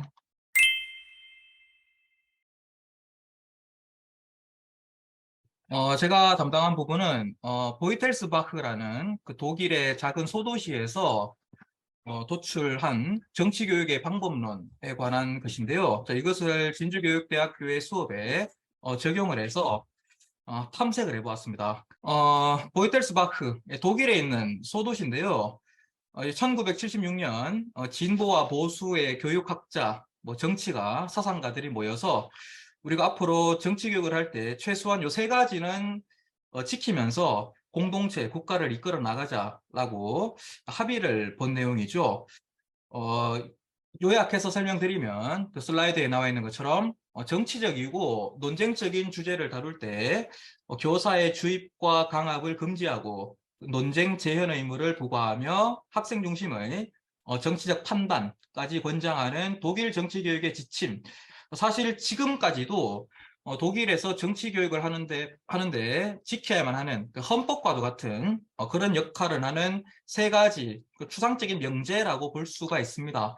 요에 관한 그 간단한 설명을 드리면 교사의 주입과 강압 금지, 논쟁 재현의 의무, 학생 중심의 판단을 권장하는 요 세 가지 원칙으로 이루어져 있다라는 내용입니다. 자, 요 내용을 가지고 진주교육대학교 학생들과 한번 같이 탐색을 해보았는데요. 슬라이드에 나와 있는 것처럼 1976년 이때는 분단된 상황이었죠. 그래서 이게 우리에게 시사점을 주는 거예요. 왜냐하면 지금 지구상 유일한 분단 국가가 우리나라이기 때문이죠. 그래서 분단과 통일을 경험했던 독일이라는 사회에서 그 통일 후유증을 상당 부분 완화시켜 주는데 이 보이텔스바흐 합의가 커다란 역할을 했다라는 것이 독일 정치 교육계의 주된 평론이거든요. 그래서 우리도 향후에 통일이 이루어진다면은 실제로 지금 교육대학에 입학해서 학생들을 가르치는 학생들의 입장에서는 통일한국의 국면에서 지금 북한 측에 살고 있는 아이들을 자기 반의 아이로 가르칠 수도 있게 된다. 가르칠 수 있을 것이다. 라는 그런 관점에서 그 미래적인 지평에서도 독일의 과거 모델을 지금 학습하는 것이 의의가 있을 수가 있겠죠. 1976년 그 서독의 보수 진보를 대표하는 그 정치가, 지식인 등이 모여서 정립한 원칙입니다. 또 세 가지 원칙의 내용은 이런 건데요. 제1원칙 강제성의 금지라는 겁니다. 교화 및 주입식 교육 금지라고 나와 있죠. 다음 2원칙이 이게 핵심인데요. 그 논쟁성의 유지라는 겁니다. 수업에서도 실제와 같은 그 논쟁적인 상황을 드러낼 것. 자, 이것은 사회과 논쟁 문제 수업 방법이라는 교육 모델이 있는데요. 이것과도 그대로 상통하는 보이텔스바흐 합의의 핵심 내용으로 볼 수가 있을 겁니다. 다음 제3번째 원칙은 이해관계 인지와 정치적 행위 능력의 강화라고 나오죠. 실제로 나의 이해관계를 적절하게 인식한 토대 위에서 실제 정치에 참여할 줄 아는 그런 행위 역량까지 함양할 수 있는 보이텔스바흐 합의의 제3원칙인데요. 이 내용을 간략하게 살펴보도록 하겠습니다. 자, 제1원칙 나오죠. 강제성의 금지. 자, 이것은 교화 및 주입식 교육 금지라고 나와 있는데요. 특정한 정치적 견해를 주입하고 이를 통해 학생의 자립적인 판단 형성을 방해하는 것은 안 된다. 즉, 학생은 주체적인 인지와 사유 능력을 갖춘 존엄한 인격체다. 그래서 주입식 교육을 하지 말자. 그리고 사상적 세뇌를 하지 말자라는 겁니다. 그래서 이것은 교육 내용상의 합의라기보다는 정치 교육의 방법이요. 그러니까 내용이 아니라 방법론상의 원칙. 으로 볼 수가 있는 거예요. 강제성의 금지, 관점의 다양성을 확보하기 위한 방법론적인 접근이죠. 그래서 강제성의 금지 원칙은 다른 말로 교화 금지라고도 합니다. 교화란 가르치고 이끌어서 어떠한 방향으로 나아가게 한다. 자, 이렇게 되면 굉장히 위험해질 수 있는 거예요. 특정한 사상만 유일한 정당성을 가지고 있다라고 하면서 일방적으로 세뇌하고 주입하는 것이죠. 자, 이렇게 되면 전체주의 이데올로기가 실제 현실에서도 이제 나타날 수가 있는 것이고, 그래서 이것을 방어하기 위해서 강제성의 금지 원칙은 보이텔스바흐 합의의 제1원칙으로 자리 잡기에 이르렀다. 그러니까 자율성과 개방 정신이 중요하다. 교화를 배척한다. 라는 원칙이고요. 자, 이것은 내용상의 합의라기보다는 방법론상의 원칙입니다. 자, 다음 두 번째 가장 핵심적인 원칙인데요. 논쟁성의 유지, 논쟁 재현의 원칙. 자, 학문이나 정치 영역에서 논쟁적인 사안은 학생들에 의해서 교실 안에서 비판적인 분석과 토론 또한 가능해야 한다. 특정 방향으로의 쏠림 현상을 방지하자라는 건데, 제가 일부러 제 수업을 듣는 수강생에게 이렇게 물어보았습니다. 초중고등학교 12년 동안 학교를 다니면서 선생님이 사회에서 이슈가 될 만한 것을 교실로 끌어와서 여러분들께 설명해 드린 적이 있느냐 물어보니까 거의 없다고 해요. 그 시간에 수학 문제를 풀어야 되니까요. 그래서 이 수업 방법이 지금 당장의 대한민국 현실에 적용되기는 상당한 이질감이 있을 겁니다. 자, 그러나 학교에서 논쟁을 할 수 있는 학생들이 늘어날수록 저는 그 사회의 민주적인 성숙도 또한 정비례해서 높아질 수 있다라고 생각이 되거든요.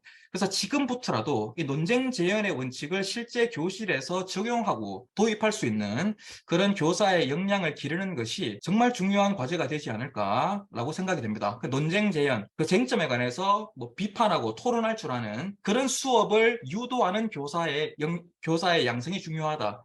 라는 것이죠. 학문과 정치에서 논쟁적인 것은 수업이나 교실에 있어서도 역시 논쟁적으로 가르쳐져야 한다라는 원칙입니다. 이게 가장 핵심적인 원칙이고요. 다음 세 번째, 강제성의 금지와 논쟁성의 유지 원칙을 잇는 제3원칙, 죄송합니다. 이해관계 인지와 정치적 행위 능력의 강화라는 겁니다.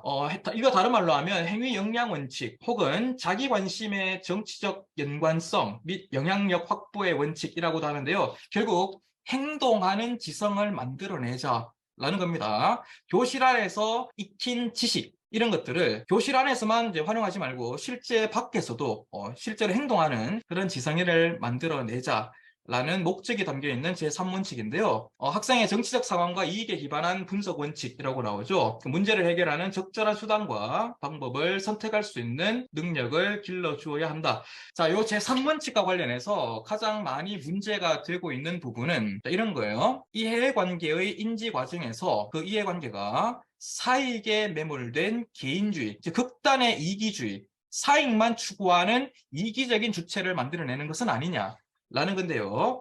사실 정치의 근본적인 목적이 공익이죠. 공동체 전체의 이익을 위한 영역일진데 그 이해관계 인지 과정에서 사익만 생각하면 어떻게 할래? 라는 비판이 계속 있었습니다. 자, 그런데 이것은 보이텔스바흐 합의 세 가지 원칙이 다 연결이 되어 있거든요. 제1원칙과 2원칙을 보다 충실하게 적용했을 때, 즉 강제성의 금지 원칙의 토대 위에서 특정한 쟁점 사안에 관해서 치열한 비판과 논쟁과 토론이 있을 때 과연 개인의 이익만 추구하는 극단의 사익, 극단의 이기주의로 빠져들지는 않을 겁니다. 즉 적절한 심도 깊은 토론을 통해서 사익에 매몰된 개인주의를 상당 부분 예방할 수 있을 것이다. 라는 것이 많은 독일 교육학자들의 공통된 의견입니다.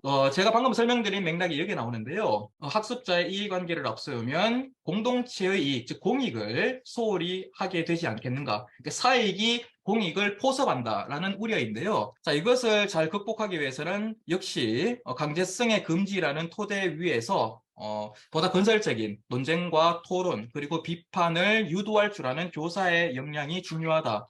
라고 생각이 됩니다. 자, 이런 내용을 가지고 제가 한 학기 동안 현대 정치의 이해라는 과목에 도입을 해서 보이텔스바흐 합의의 내용을 학생들과 공유하고 이 원칙 자체에 관한 또 토론도 좀 이끌어 보았는데요. 자, 여기서 여러 가지 시사점이 이야기될 수 있지만 좀 한 가지만 말씀을 드리고자 합니다. 바로 정치적 중립성에 관한 학생들의 생각이라는 건데요. 자, 우리는 교육의 정치적 중립성이라고 하면 굉장히 이제 왜곡된 건데 마치 이제 학교에서 정치 교육은 무조건 금지되어야 된다.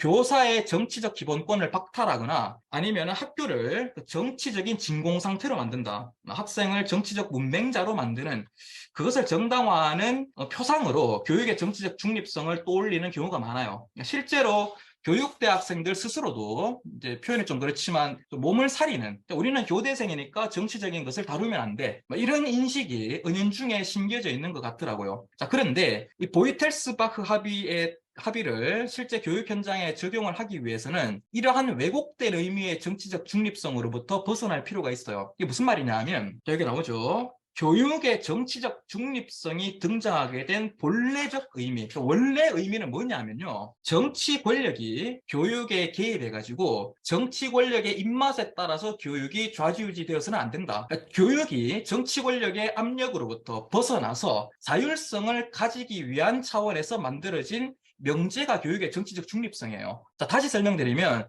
정치 권력이 교육에 개입하지 마라. 이런 차원에서 정치적 중립성이 만들어졌다고요. 자, 그런데 이것이 왜곡되고 변질되어서 교육에서는 정치를 다루어서는 안 되는 것, 교사의 정치적 기본권을 박탈해야만 하는 것, 자, 이것이 아니다라는 것이죠. 그래서 이에 대한 학생들의 높은 흥미를 발견할 수 있었고, 자기 자신들이 실제 학교 현장에 갔을 때 이 보이텔스바흐 합의가 굉장히 좋은 사회과 교육의 방법론이다라고 많은 학생들이 인식을 하였고, 자, 이것을 본격적으로 적용하기 위해서는 교육의 정치적 중립성, 이 왜곡된 상황을 바로 잡아서 여기 나와 있는 것처럼 본래적 의미의 정치적 중립성을 회복할 필요가 있다라는 곳에 학생들의 많은 동의를 이끌어낼 수가 있었습니다. 자, 그래서 이 보이텔스바흐 합의를 적용한 민주시민 교육 수업은 제가 생각했을 때는 향후의 통일 이후를 상상한다면 그 통일 후유증을 상당 부분 줄여줄 수 있는 훌륭한 정치 방법론, 독일이 그랬던 것처럼 이것이 될 수 있을 것이다 라고 생각이 되고 이러한 기법을 장착한 예비 교사들을 길러내는 것이 어쩌면 교육대 혹은 사범대학 교수님들의 주된 사명일지도 모르겠다라고 생각이 되었습니다. 그래서 이 보이텔스바흐 합의를 적용한 민주시민 교육 수업은 보다 심화된 정치 교육을 기획하거나 실제의 학교 현장에서 학생들의 비판적 사고를 유도하는데 매우 유용한 경험이 될 수 있을 것이다 라고 생각이 됩니다. 자, 이런 말씀을 끝으로 발제를 마무리 짓도록 하겠습니다. 네, 감사합니다. 네, 네, 모두 수고 많으셨습니다. 그러면 이제 종합토론 시간인데요. 혹시 전체를 이끄시고 모형에 대해서 소개를 해주셨는데 김도원 교수님 한 말씀 해주시기 부탁드리겠습니다. 예, 오늘 뭐 짧은 시간인 관계로 교수님들께서 열심히 노력하시는 수업 개선 사항들을 충분히 말씀드리기에는 부족했었던 것 같습니다. 지난해에 저희들이 1년차 수업 개선 사례 3가지를 수업 콘서트에서 공유한 바가 있었고 올해 5가지를 공유를 했는데요. 이제 이러한 과정들을 통해서 우리 연구단이 이제 해야 될 숙제가 하나는 대외적으로는 우리 한국과학창의재단이 사실은 이런 연구 지원을 해주시는 목적 중에 하나인 다른 초등교원 양성대학에 있어서도 이러한 미래 교원 역량이 가져야 될 교육과정과 수업 개선에 전파될 수 있는 모형들을 우리가 만들어내는 일과 이것들을 연결시켜 내는 것들이 한 가지 이제 과제가 되어야 될 것 같고요. 또 한 가지 사실 오늘 지금 여기 참여해 주시는 분들이 대부분 저희 연구진에 소속해 있는 교수님들이신데 이러한 2년 뭐 필요하다면 내년까지 3년 정도의 연구 기간 동안에 각 그러한 교과목별로의 수업 개선의 성과와 사례들을 사실상 우리 진주교대의 교육과정 개선, 우리 진주교대의 교육과정 체계에 향후에 어떻게 반영하여야 될 건가 이런 것들을 우리 연구에 참여한 교수님들이 또 고민하는 것이 내부의 과제들이라고 생각을 합니다. 그래서 이러한 것들을 올 연말 2년차 연구들을 정리하면서 함께 고민하였으면 좋겠습니다. 예, 이상입니다. 네, 감사합니다. 그럼 오늘 그 진주교대 미래창의교원 역량 모델 기반 교육과정 개선 발표를 마치도록 하겠습니다. 발표해 주신 분들 또 참여해 주신 모든 선생님 다시 한번 감사를 드립니다. 감사합니다.